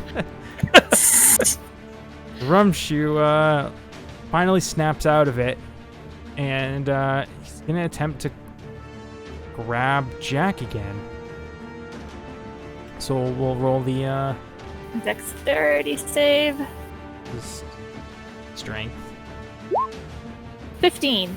Okay, yeah. You once again, he goes to like this time he grabs around your waist, and you just like kind of kick him with your leg a little bit, and he backs off. It's like, don't get fresh on me there, mate. Jeb. Did I know whereabouts he threw my wrist thing? He's bracelet. standing here, so probably right in the, we'll say right in the middle of the room. Okay. If it didn't get moved around or anything, I'll just move back and pick it up real quick. Go for it. Is that an action or a free action? Are you like equipping it? No, I'll just hold it. Okay, then holding no. it You can over just there. pick it up. Okay. Since I still can't use spells, I'll fucking punch him. Do it. Do it. I got a -2 to strength. This is a terrible idea. Nope. That's still better than mine. No, it doesn't hit. Dude, you guys are struggling with this guy. Oh my god. Wrong. Okay. Zorag isn't there to kill him in one hit. Zorag would have not 20'd him on the first turn. And he was dead. Absolutely. Jack is gonna try to punch him in the face. Okay. 11. No, it doesn't hit. Dang it. Alright, Ruffian's turn. Jeb, he's gonna swing at you. Sure. Great. Okay. 17 and a 14. Both hit. Okay, Oof. 10 total. I'm alive. Great. Yeah, awesome. Probably have like 1 HP, don't you? At this 2. point, Jack, you notice the door is starting to open. Oh crap. And right there, we're gonna go to a break. Oh. So everybody, we will be back in 5 minutes. Do all of the bathroom stuff. And we'll see you soon. Holy crap. I really can't fucking kill this.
What is up, everybody? Welcome back. Hope you enjoyed your breaks.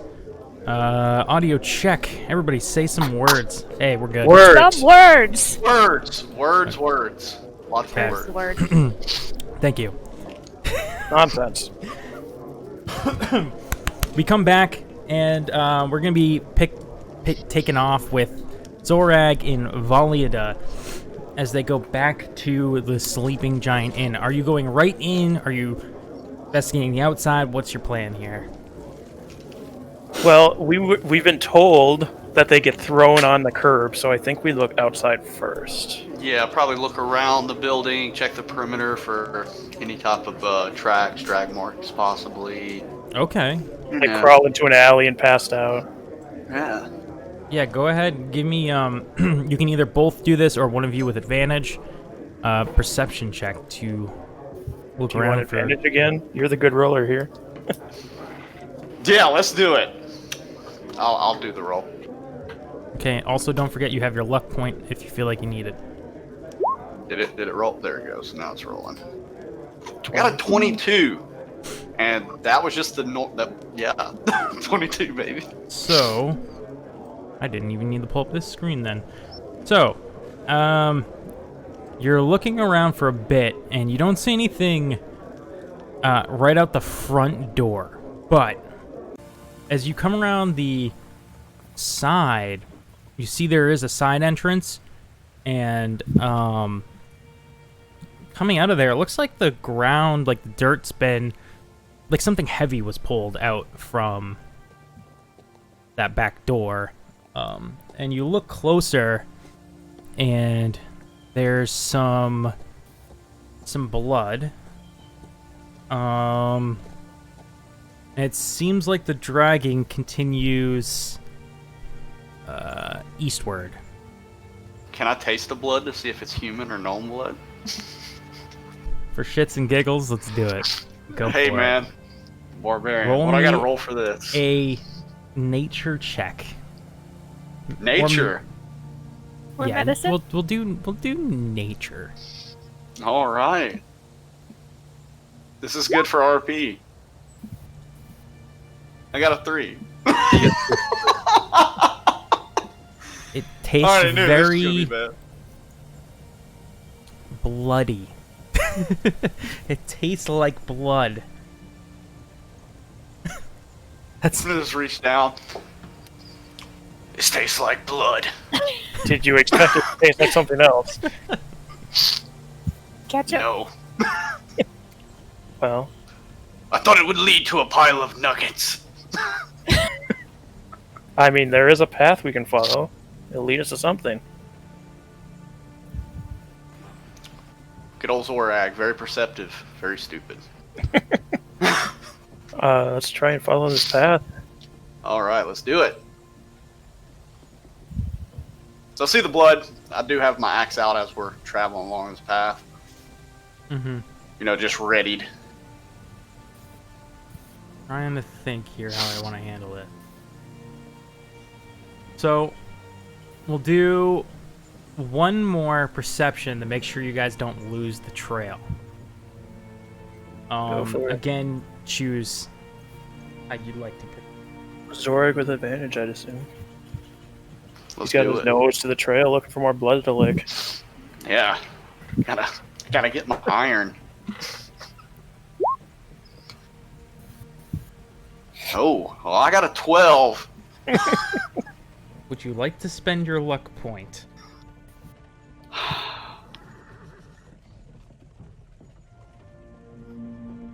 Yeah, I'm gonna do it. That's a 1d6. Yeah, A 6. 6. So, yeah. You, like, 18. you're following it, and then all of a sudden you don't see anything anymore. But then, like, just feel this, like, warm touch, like, push your cheek over to the left, and you pick up the trail again. You can see it. Yeah. So you continue on this trail. It leads through, like, around some rubbled walls, a small, like not a big forest, but a tiny little brushy area, and up a hill until you eventually come to the outside of what appears to be a ruined manor, which on the map up here.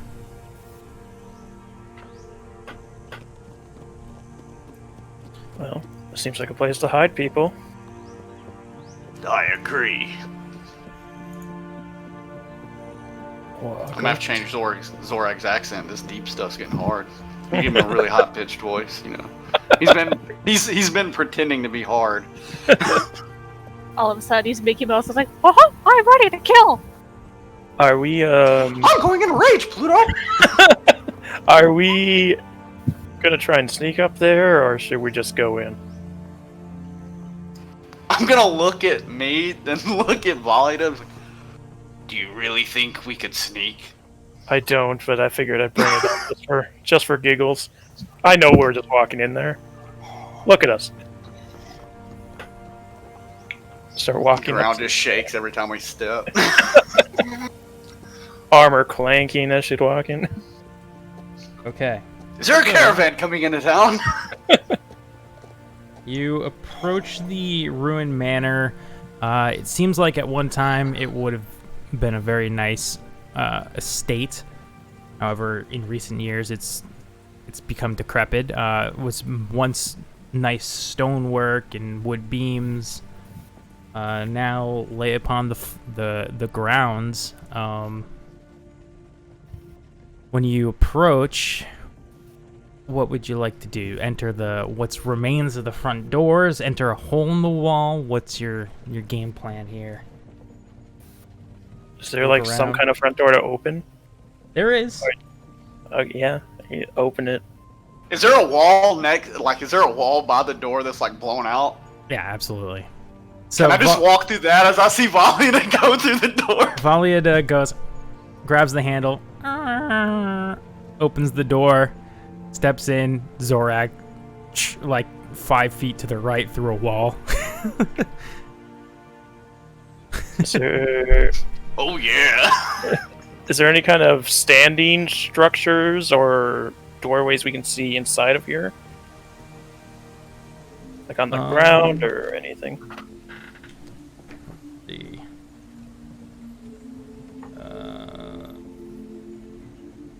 The way they do this is so confusing in here.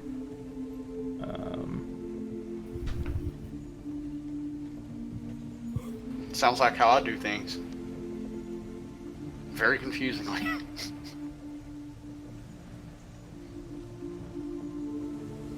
Sorry, I'm just double checking what they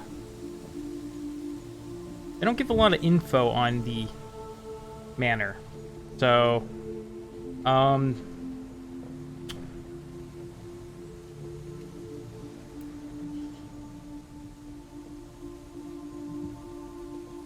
okay, so what were you looking for? Anything? Like either like a standing door or like a trap door that would lead to somewhere else.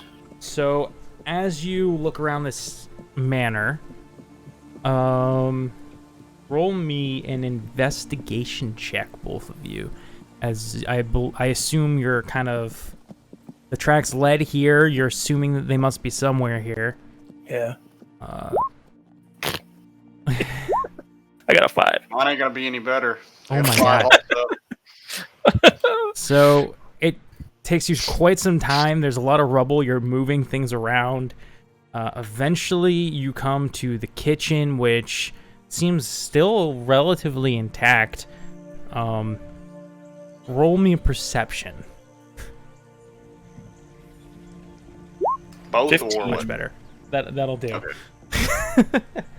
So while you didn't find anything else, you do see that there seems to be a lot of footprints that lead to these stone stairs that go downward, that are just off of the kitchen. I think they're down here, Zorag. Have your wits about you. I'm like staring as like out this window. At the That's bottom, Over here. I was like, oh. Keep your wits about you. At the bottom of the stone stairs is another door. Would you like to do the honors? I just nod, kind of get in front. And, seems like a really dumb idea. I'm gonna try and kick the door in. Yeah, roll me a strength check.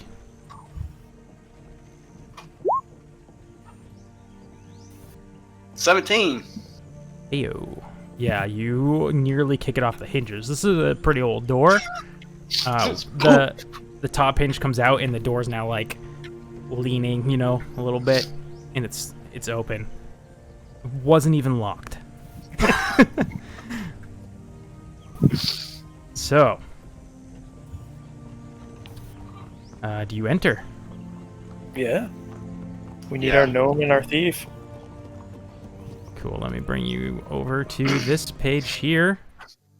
It's completely black. Find the halfling! So, the door opens onto a 5-foot wide landing, 15 feet above a large cellar, with stone steps descending to the floor in 2 short flights. Another door stands beneath the stairs to the north. A large stone cistern occupies the western part of the room, whose walls are lined with kegs and barrels. And I'm going to reveal the area to you, because unfortunately, I don't have dynamic lighting. Okay. And this is where you are. I'll do a ping. Can you guys see this? Yeah. I can see it. Okay, I think I'm just too down zoomed to the in. bottom corner. There it is. So there's 2 doors.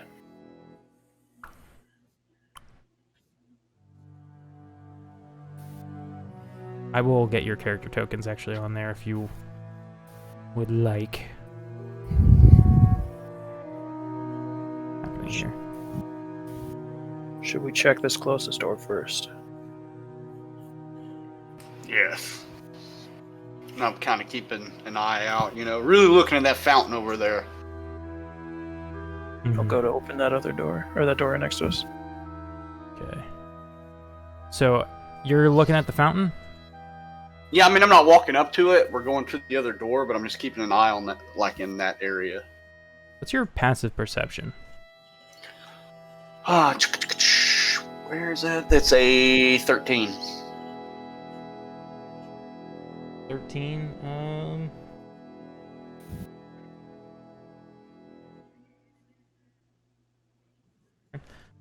Let me get your character tokens just so that we can follow along here. I'm struggling to find them. Why? We're lost. Like legit though. Is this rejoined as a player? No. What is happening You here? might have to I think I have to copy- refresh my page.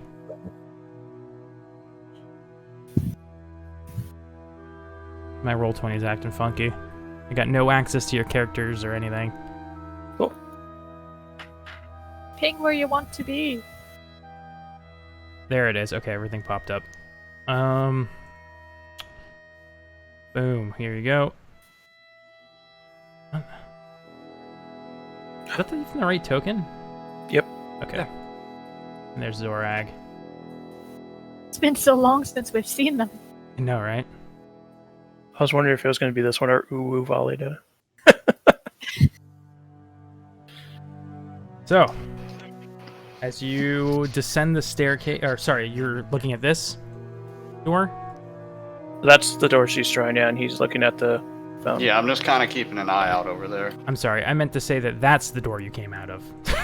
Oh! Well, that's so what Short is that, this, reverse it. Is that like a closed-in area then? Yes, that is a door. That is a door that goes underneath the staircase. Oh. I'll try that. Harry Potter. Harry indeed. I don't know why I did that. You ever just say something and then immediately regret it? All the time, dude. It's like every time I open my mouth, I feel Yeah. that. Every That was one time. of those things where I just didn't think about what I was saying and I just said it and now I'm here. Here we are. So you're gonna In check the the door. comments. Okay, it opens easy enough. Is it lit down there? Is it litty? Let's see. Thick dust covers the flagstones of this somber hallway. The walls are decorated with faux columns every 10 feet, and the double doors at the west end of the hall are sheathed in copper plate, now green with age. A relief carving of a mournful angel graces the doors. So I'm going to assume that it is lightly lit. There's probably some sconces that are lit along, we'll say everywhere that there's one of these. Oh, you guys can't see that. I got it. I saw a big white circle. Yeah. Yeah. Did you say there was dust on the floor? Yes. It is. Thick dust covers the flagstones of this somber hallway, yeah.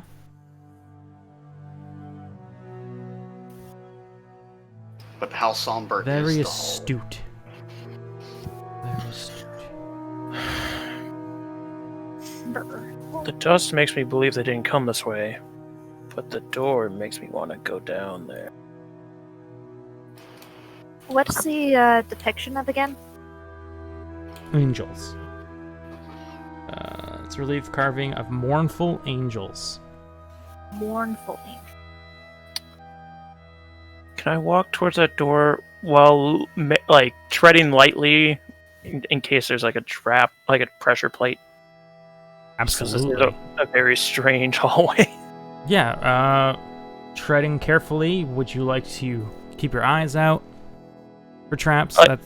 Or Yeah, like especially like raised flagstones that would indicate a pressure plate or anything on the walls that looks like it open. roll me a perception. Beep, beep, beep. And this is where my roll says I don't look. Oh, I do. 19. Hey! You notice that over halfway down the hall, the floor looks loose. How Doesn't- many scores of it?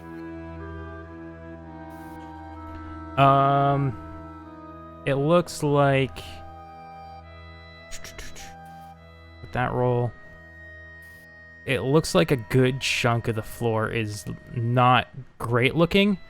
Along the edge up here, that looks pretty secure though. Like you could shimmy along the edge and be okay, but this looks like it could fall. Like it might have been trapped. To be safe, can I release my flail, swing it a few times, and smash it on the floor? Absolutely. Let me make a I'm gonna roll. back away while she does this. 10. Honestly, not even something you really have to roll for. Okay. But yeah, you smack down your flail a few times, and you start to hear this, and just all this rubble falls like a good 20 feet down. It was trapped. That'd be it. What did we determine the rules on jumping were? Like, if I backed up and jumped? You can jump. It's your strength score, I I believe. can pull it up. Wait. You cover a number of feet up to your strength score if you move at least 10 feet on foot immediately Yeah. before the jump. It's your strength score, so you just like, as long as you run and jump, you should be able to clear that. Yeah, because my strength is 18, so I can clear Yeah. 10 feet easily. So yeah, I'll back up, run, and jump it. I assume Zorag's going to do the same. Yeah, I'll do the same thing. Woo woo. And let's inspect this door. This is a very interesting door. And That is the Door of Mournful Angels. On a rusted or a old copper relief that is now green with age. Did I say copper or bronze? I don't know. It's copper, I think. Yeah, copper is usually the one that turns green, I copper believe. goes green. Okay, I think copper. Copper.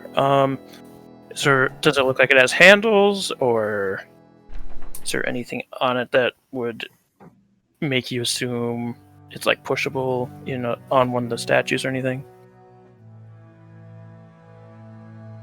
Just like running my fingers over it, essentially. I'm just trying to make sure there's not anything else on here before I advance you guys too far. So, repeat your question one more time. She'd be looking for a way to open it, like if there was handles or anything that would be press in on any of the angel carvings or anything. She's running her hands over it, if that matters at all.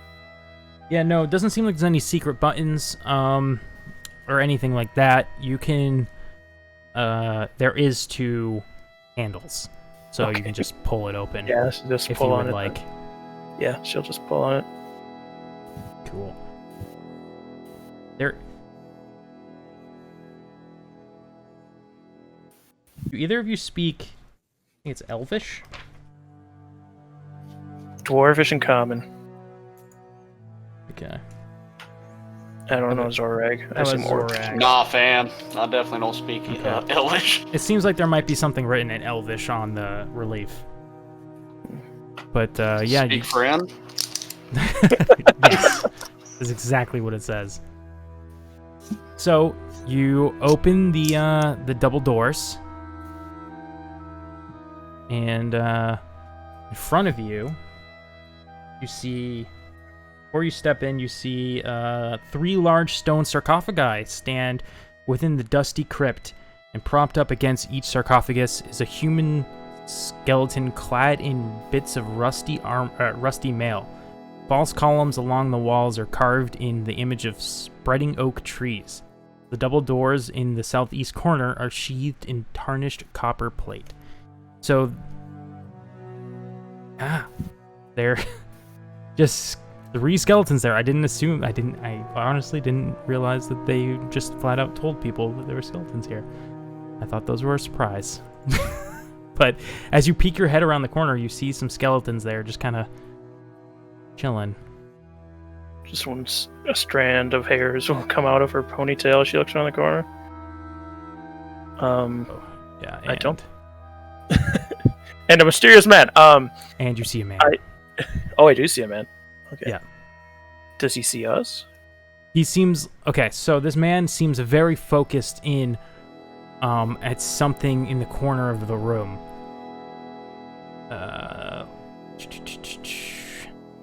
The skeletons have not seemed to notice you. Neither has this man. Not yet. Oh, so they're animate skeletons. They're not just propped up skeletons. Yeah. Okay. Yeah, see, that's the thing. The book, I didn't expect the book to just flat out say there were skeletons in here, so I feel like they were supposed to be a surprise, but they really aren't. So we're gonna go we with. can just assume they're propped up and that we don't think they're animate right now. At this point, you guys already know, so. Okay, yeah. I mean, I'd roleplay like I didn't, but You're good. okay. I'm just trying to figure out how to show them to you. Go ahead. And what's on that back door? Because there were There you go. the tree carvings on the walls, right? What's on the back wall? Like, did you say there's something on the door or something special about the door next to the guy? There's copper plate, southeast.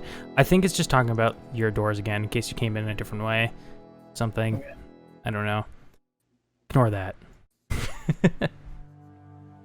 I don't think they're in here, Zorag. She'll whisper. I concur. I'm coming! And the dude runs over to this way. Do we want to go in there? Or do we want to try another door? I'm like holding my axe. Like I'm just. I mean, I'm like hunkering down, getting ready for some combat. I am very intrigued by all those carvings. Let's go in. She'll All right. pop her shield out. I guess we're both gonna step in at the same time. Yeah, we are. Are these Okay. doors big enough for both of us? Yeah. Yeah, you guys We stand get stuck. sideways with each other. Go through. As you do, these skeletons just turn their heads sideways, look at you, and begin to activate. Let's go ahead, roll initiative. Go ahead and roll that initiative. Click your tokens. Whoop, whoop, whoop, whoop. Clear that first. Yeah, you might want to clear the. Right, where is the initiative? Oh, terrible initiative. I thought I clicked mine, but I guess. Oh, mine's just taking a while. I might have 2 come up here. 10 is my initiative. If it changed it. You should take that 19. I wish. I'm just gonna, as I step in, I'm just like, knock, knock, bitches. Okay, and then the skeletons. Initiative. They roll 19. No, 4. Never mind. That was your roll from before. They rolled a 4. So,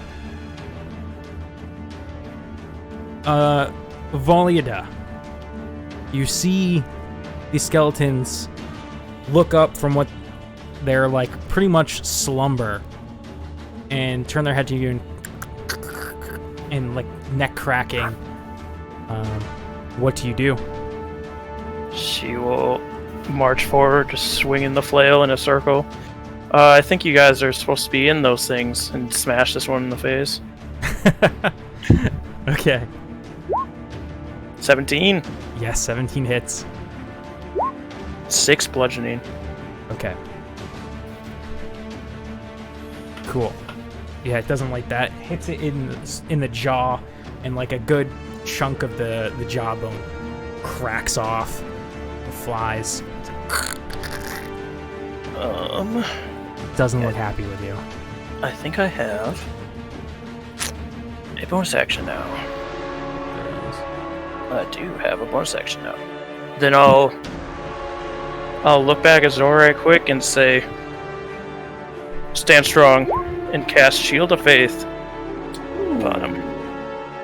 He has plus 2. What does that do? You have plus 2 to your AC as long as I have concentration. Oh. And that's my turn.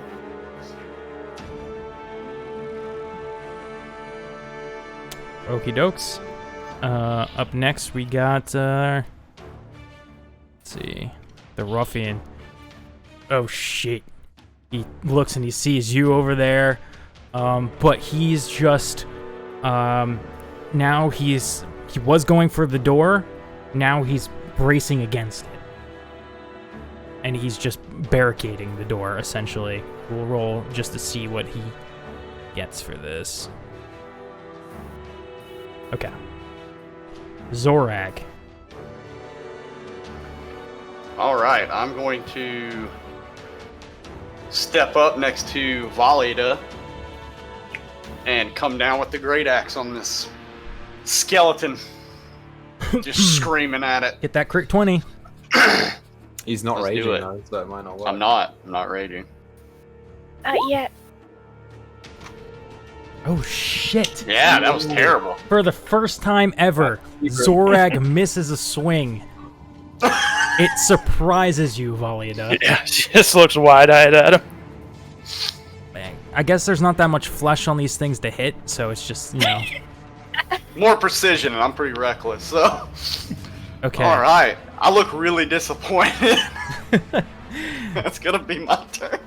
The skeleton looks to get his revenge on Valiada, and it's gonna swing at you.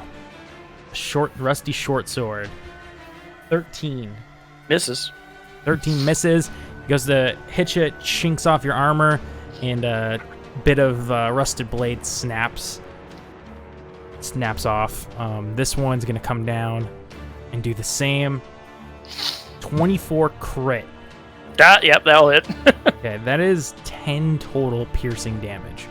Alright. That hurt. Well, this third skeleton is going to shoot a arrow from his short bow at Zorag for 12. That's a miss. Cool.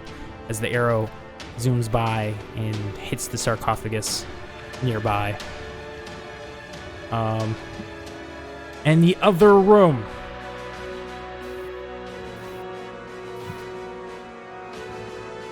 Rumshoe looks about.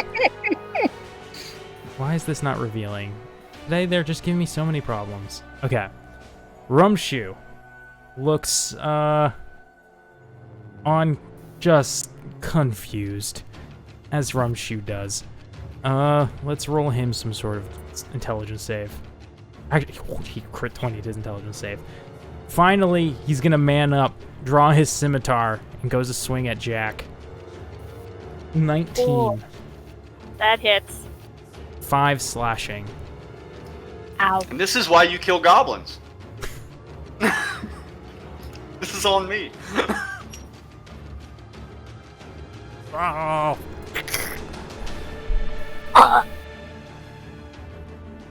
Jeb. Jeez, mate. I am. Yeah, I think I have to do this. The Redbrand ruffian to your north. Very weak. Burning. Blistering. I can't attack if I wild shape though, which is the issue. Oh, okay. Put on your bracelet. That's gonna be an action as well to put on my bracelet because it's equipping it. I don't have any bonus actions. Fuck.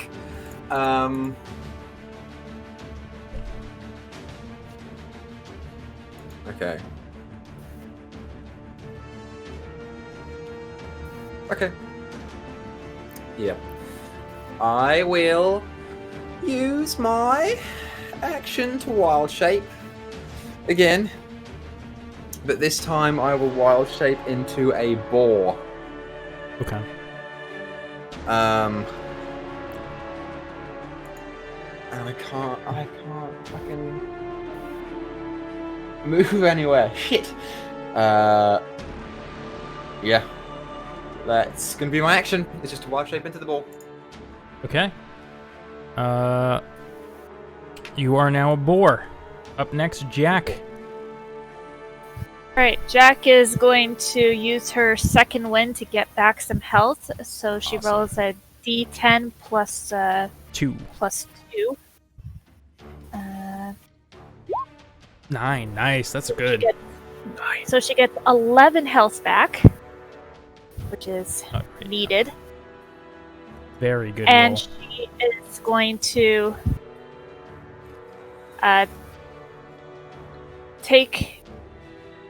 she's gonna take a swing at this guy again with her fist. Okay. Well, actually, not at his face. She is gonna she is actually gonna try to grab his arm that's holding the weapon to try to disarm him. That's what she's gonna do. Okay, you're gonna try and disarm him. I'm gonna try to disarm him. Gonna try to get Okay. his weapon off of him. Disarm. 5e. The optional roll for disarming. Creature can weapon attack to knock the weapon.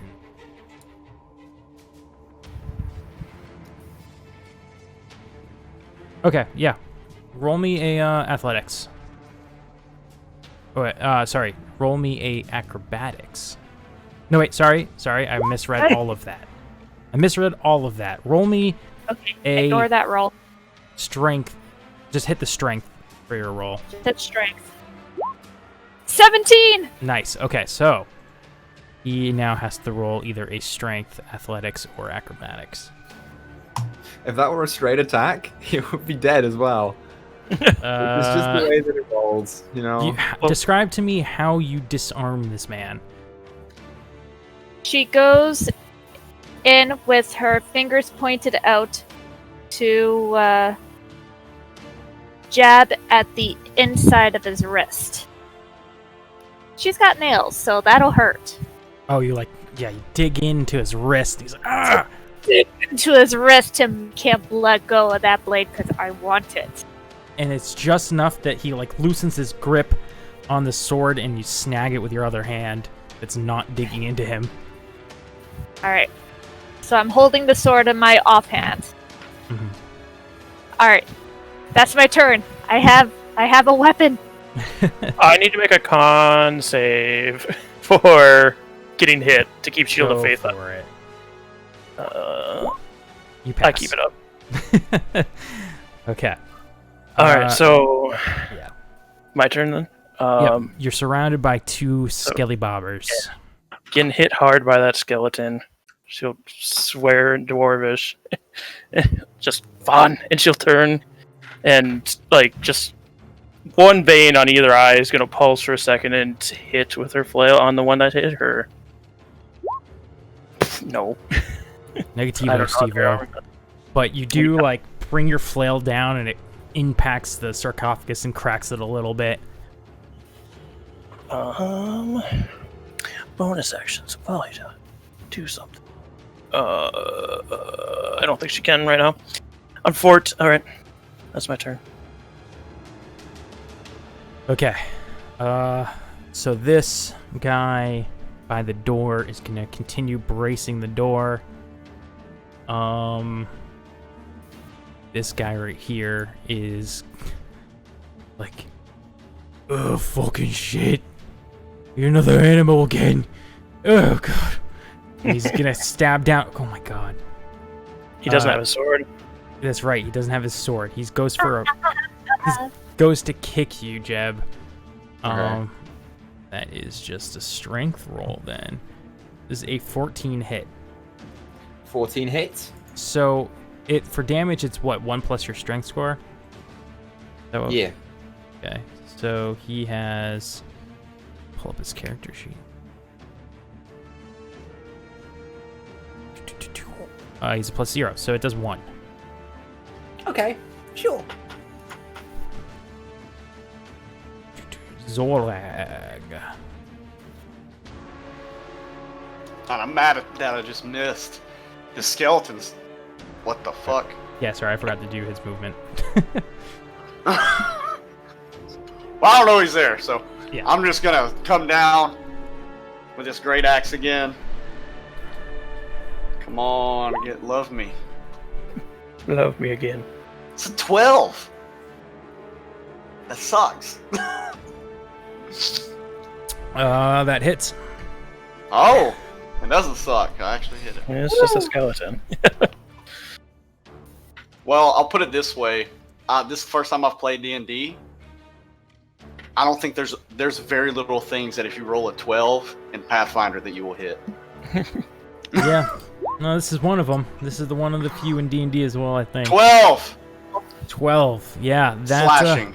Slashing. So if he has slashing resistances, if he does it check. also. He actually doesn't. Oh! So, you watch as you bring your axe across... Where do you want to hit him? I'm going straight down with it. You bring it straight down as your axe hits his head, or his skull, and it cracks against the sarcophagus, and his bones go scattering everywhere. He is, no more. Alright, and to finish off, I'm going to circle around Valida here, and that'll be my turn. Okay, skeletons are back up. Oh, I forgot to use one of the skeletons last turn. That's okay. This one is going to... You Oh, used no, all I of didn't. them. No, I No, didn't. you used Right. one of them Right. took a shot at me. Yeah, 2 of them missed and 1 hit. 21, so that's at Zorag. 6 damage. I'm going to use my reaction. Okay. Fighting style protection. It imposes disadvantage on one of my allies within 5 feet of me. So you have to roll again. Okay. Awesome, dude. He rolls an 8 this time. So Yeah. he's going in to lunge his sword into Zorag, and you just, step in your way with the shield? And just kind of push him block off it, with the shield. Push it off. Skeleton with the bow is going to take a shot at Valida at 20. Damn it. Yeah. total for 5 piercing. Okay, yeah, I love it. Okay. Cool. And that's the skeletons. It's Rumshoe's turn.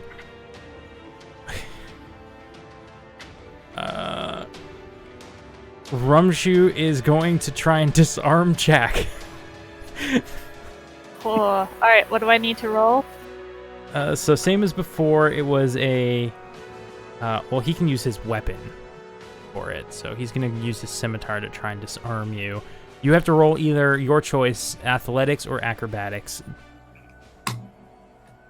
Acrobatics. Okay. Because I'm better at that. Dang it, 5. He rolled really bad, too. but he beats you. Rumshoe just like he takes his scimitar and he just like kind of brings it underneath your sword and flicks your sword out of your hand. What's going on in that room? He did it so quickly after you disarmed the Redbrand that like you hadn't even gripped the sword yet. And He it was just in my flings it out of the way. offhand. Yeah. Dang it. I will try and hit Fucky Doo up here. Okay, hit fuck you With do. husks. Okay, fuck you do has been on 1 HP for like 6 rounds now, people. Somebody kill this man. Let's push on. Jack. The weapon sits on the ground just in this square. I am gonna pick up that weapon and I am going to use my action surge to get a bonus action to attack that son of a gun. Do it. Alright, Rumshoe or the thug? the thug. Okay. Him. So you'll get 2 potential attacks with this because you get an extra action. Well, the thing is, isn't the action picking up and essentially equipping the weapon? That's up to you, Grizz. That's what I assumed. Because it's something you just pick up, you don't really have to like equip a sword. Like for Jeb's like magical thing, I thought of it more like armor or something that you had to put on. Yeah. So for the sword, it'll be a free action to pick it up off the ground. Alright, pick up and attack this guy. So, should I just click my rapier? Would that be about the same? Because it's like 1d8 plus 3 piercing, I guess. Roll it, and then we'll look at the... If it hits, we'll figure out the damage. Okay, What's that the definitely weapon? hits. It doesn't matter what the damage is, actually, because you kill him. He has 1 HP. Yeah. So how do you Okay. want to finally kill this guy? Right through the throat, right at the soft point, just jab it right in through there. Just let him gurgle and then push him back with a move. He's like trying to, talk, and he's staring you in What? the I eyes. can't hear you. Yeah. Fuck. His head goes limp with the sword through his throat. Alright. And now I can use my action surge on dear old Gumshoe right there. Rumshoe, no! Rumshoe. Yeah, you can go ahead and do that. I am going to swing at him. 11. Okay, yeah, that misses. Rumshoe jumps on the ground. Rumshoe did not hurt you! No! Then go in the corner! I say firmly to him, and I'm pointing the sword at him. Now, Okay. that'll be my turn. Valiada. She's swinging this flail again. Mm-hmm. That's an 18. That hits. And I'm using Divine Smite too. Oh, So yes. that adds 2d8 plus another d8 if they're undead. Okay.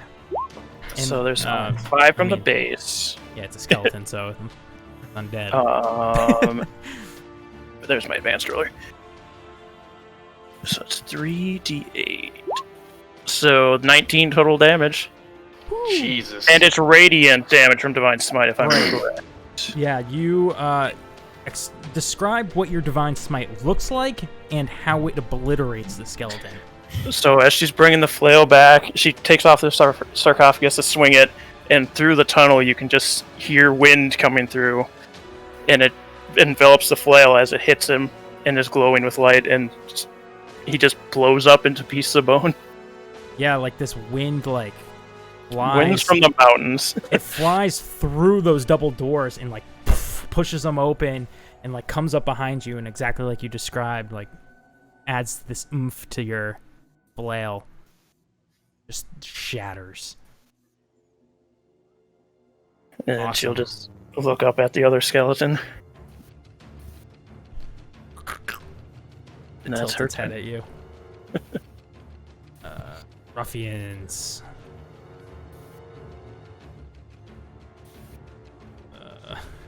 Goodness. Alright, dude gets over here and he's trying to glide along the edge. Siddle. Oh, sorry, not yet. There's the other two, or the other one. He's like, oh fuck, and because now he's looking back at you two, who have knocked out two of the skeletons, and shit, he is. What would he do? He's gonna hold there. He's gonna hold the door. Hold the door. Hold the door. Zorak. All right. So I'm laughing crazily as I run up. I'm gonna do, let's see. How does this work here? Alright, so I'm gonna move 10 feet here. Mhm. And I want to come down on the guy holding the door. Okay.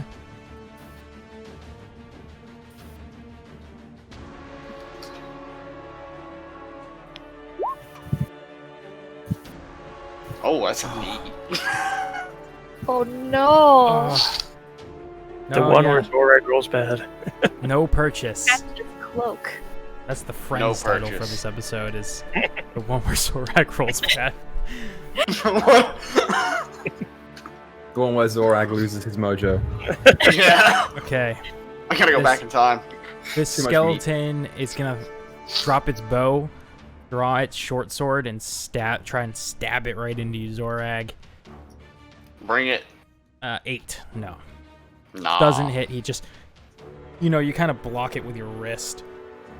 Like, you block it. You hit his wrist bone with your wrist, not the actual sword with your wrist. Just That would not karate chopped his wrist. Like, nah, dude, get out of here with that. work. Rumshoe's turn. Okay. And he, responding to Jack, he runs, over here.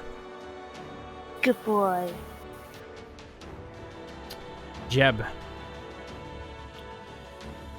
Okay, cool. I'm a bore.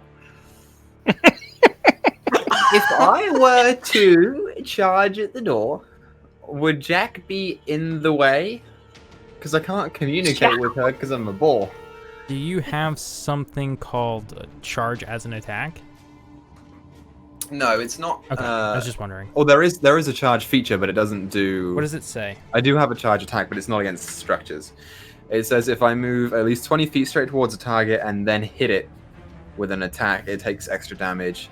If the target's a creature, it must succeed on a strength saving throw or be knocked prone. It's not against structures or anything like that. How big is the boar? Yeah, Medium. medium size. Okay, so you can't jump over You it. can share a space with a teammate, but you can't end on the same space. Right, I'm just trying to go straight through to hit the door. You can give it a shot. Roll me a athletics check using the boar's stats. So the boar's not proficient in athletics, so it's just a d20 plus Right. 1. Yeah. 18. Okay, let me roll for this ruffian, but he's gonna get advantage because he's been holding the door this whole time, trying like stop you guys from getting out. Okay, he holds firm. The door gives in a little bit, but he pushes back on it. Jeb, you're probably now like right here or up. Either choice, either one. Yeah, that's fine. Right, that's my action. Okay, Jack. All right. Jack is going to just knock on the door. She's just gonna go Oh, and she's gonna try to make her voice low and rough, going, "Need help in here!" And she's gonna take a step to the side and hold the sword at the ready. Okay, roll me a deception check. Deception. Where'd it go? There it is. 20. Ooh. A dirty 20. Ooh, okay, let me see if he has what his skills are. Roll this. Okay. Oh my god. Yeah. It is Valida's turn. He might do something on his turn. As the winds are coming back out that just brought the divine smite, she'll say thank you and put her hand up to wherever she just got wounded and heal for 5 with lay on hands. Awesome. And unfortunately that's an action. So that's my... Well, actually no, I'm going to step forward too, so I'm right here. Okay. The ruffians go. Roll to figure out what you would do because he... Yeah, okay. So, he completely believes that his friend just said that. However, he has 2 people that are about to attack him. So he's prioritizing his own life. And he's going to swing at Zorag with his back up against the door.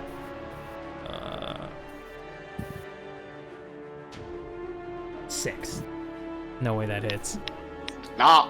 He's like, he has too much split of attention. He's got his attention on his friend, or, his friend in quotes, who's just asked for help in the room. He's got a freaking scary-ass skeleton next to him.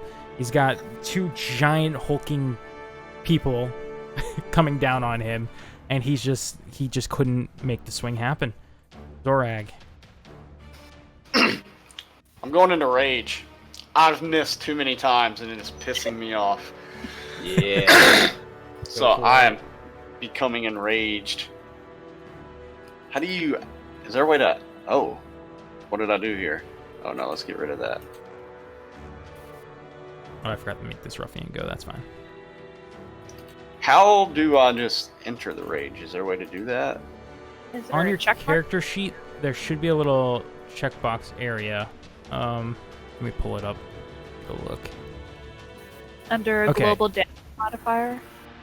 Yeah, on your character sheet, there's the area called attacks and spellcasting. Oh, there it is. Yeah. Yeah. Okay. Just click That that makes sense. checkbox. Yep. There you go. All right. Coming down on the ruffian with my great axe. Please crit this. We need a That's a Zorag crit 15. today. No! It does hit, Close, though. though. It does hit. Yay!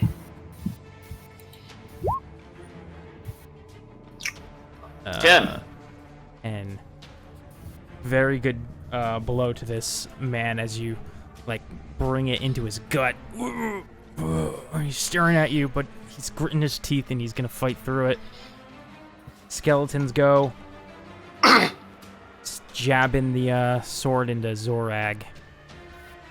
23 for 5 damage, but it's rounded down to I'd 2. use shield protection again to impose disadvantage. All right, roll again. Oh wait, no, that's right. It rolls twice automatically, so it's a 10, so it misses. Heck yeah. That shield is awesome. It's so good. I love it. Rumshoe sits there in the corner with his hands up. Jeb, Okay. pork Jeb. I'm going to use my movement to go up in here. I will use my bonus action to drop the wild shape, and I will use my action to equip the bracelet. Okay, That's my turn. cool. Jack. Alright then. Jack is going to go over to the wall cage here, and she's going to ask, give me the key. Give me the key. And she's going to call over to Nurse, we're going to put you in with your mother. It's like, and Rumshoe, you're going to go What? in that cage, okay? And she holds up her sword. It's like, I don't want to have to poke you. Mm. Okay. Okay. I was like, oh, can I have your weapon, please? Mm. Or Mm. you could just drop it on the ground. Don't tell nobody. I won't. I promise. Yeah, he drops the scimitar. On his turn, he will. Yeah. Alright, so she asked for the key from her so that she can unlock the cage. I'll roll them into initiative. Okay. Cool. And that'll be her turn. Volleyed Swing the flail like in a side uppercut kind of thing on the skeleton. 19. nice. And that's 8 bludgeoning. Okay, so yeah, you give it a crack in its bones. Right in the bones. Ooh, not the bones.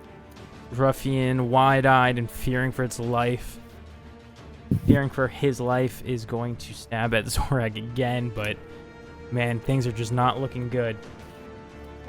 22 for 4 piercing, but rounded down to 2 because you're raging. All right.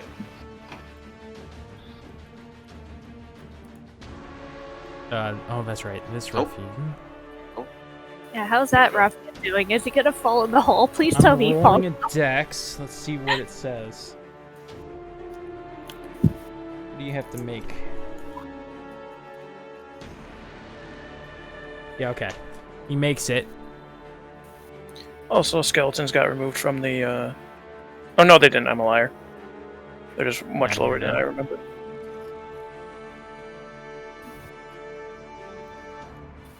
Okay. So you requested that they grab the keys and then run into the other cell? Well, I want to unlock the door so that. I believe so that the door's already unlocked because you got out. well, I locked it behind me. Yeah, she locked it Oh, behind you her. locked it out behind you. Okay, yeah. So you had unlocked it, you said? In your turn? Yeah. Okay. Well, I want to unlock it on my next turn when they hand me the keys, so he can run out and join them, hopefully, and I can put him there. So she already has the keys? This is what you're saying? Okay. Yes, because I Okay, dropped so the she's keys gonna in there. Yeah, she picks him up off the ground. I forgot that you dropped him on the ground there. She picks him up and she starts unlocking the door. She unlocks the door, and her and her daughter run to the other cell. They're pretty hesitant as they run past Rumshoe, though, but they do so. Yay! Zorag.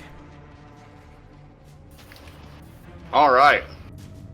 I'm gonna move 5 foot in front of this ruffian, and come just as I'm laughing as I come down with my great axe.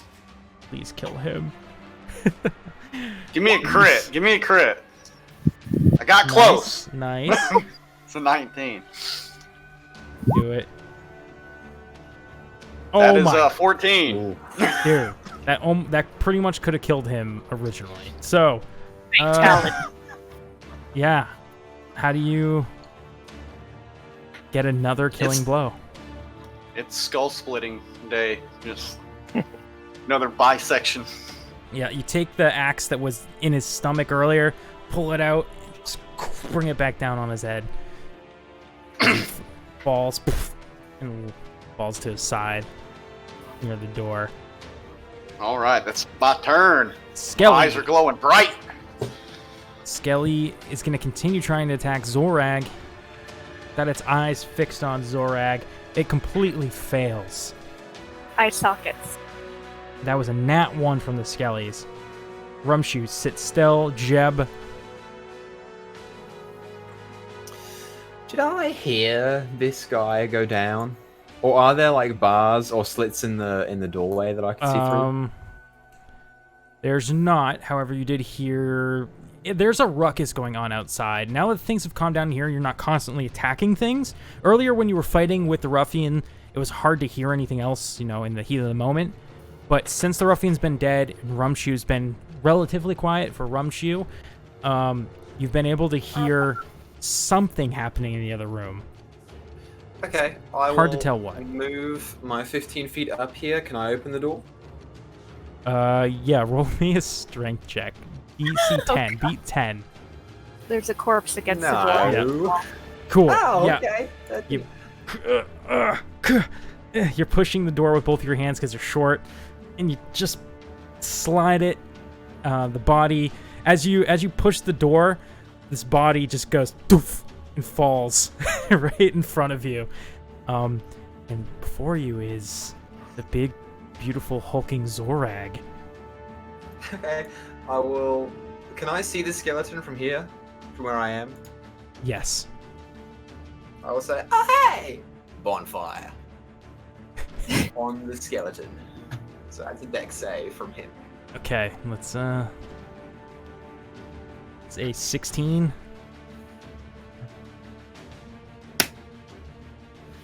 I'll go back in the cat. No, I'll just stay. I'll stay here, I suppose. Let me put an X on this dude so we remember he's dead. Okay, Zorag. Or sorry, Jack. I'm sorry. My Okay. brain is fried. Got excited. Alright. So I'm assuming that they left the key in the door over here. Yeah. Okay. Jack is gonna take the key and she's gonna tell Rumshoe, go inside the cage, okay? Sounds like our favorite jaw repper's outside. You don't want to encounter him. Oh, please. Okay. Yeah. So, and she steps over and picks up the scimitar that Rumshoe dropped. So now she has 2 weapons. Okay. And she just holds the door open for Rumshoe so that she can lock it behind him. Cool. Valida? Swinging that flail. Yep. 8. Yeah. No luck on that one. Gosh, okay, yeah, this ruffian pushes through the door. Hey, what are you lot doing? Stop right there. He looks around, he's like, oh shit. Because everything's dead in here. Stop right there! Oh, fuck. And then runs back out. I was hoping you would do that. It's like, oh, fuck this. They're up in there. Zorag, now it's your turn. And I'm, as I watch his body fall out and I see Jeb on the other side of the door, I just kind of give him a nod and then just like a baseball player, man, I'm going in for the home run against this skeleton's head with the spin up and everything. Mm-hmm. Alright, let's do it. Here comes the wind up. Oh, And that's roll another damage. 19. Roll that damage. So Okay. it's a 7. You bring your batting stance, swing your great axe. It hits his head, and the head goes flying across the room and shatters against the far wall.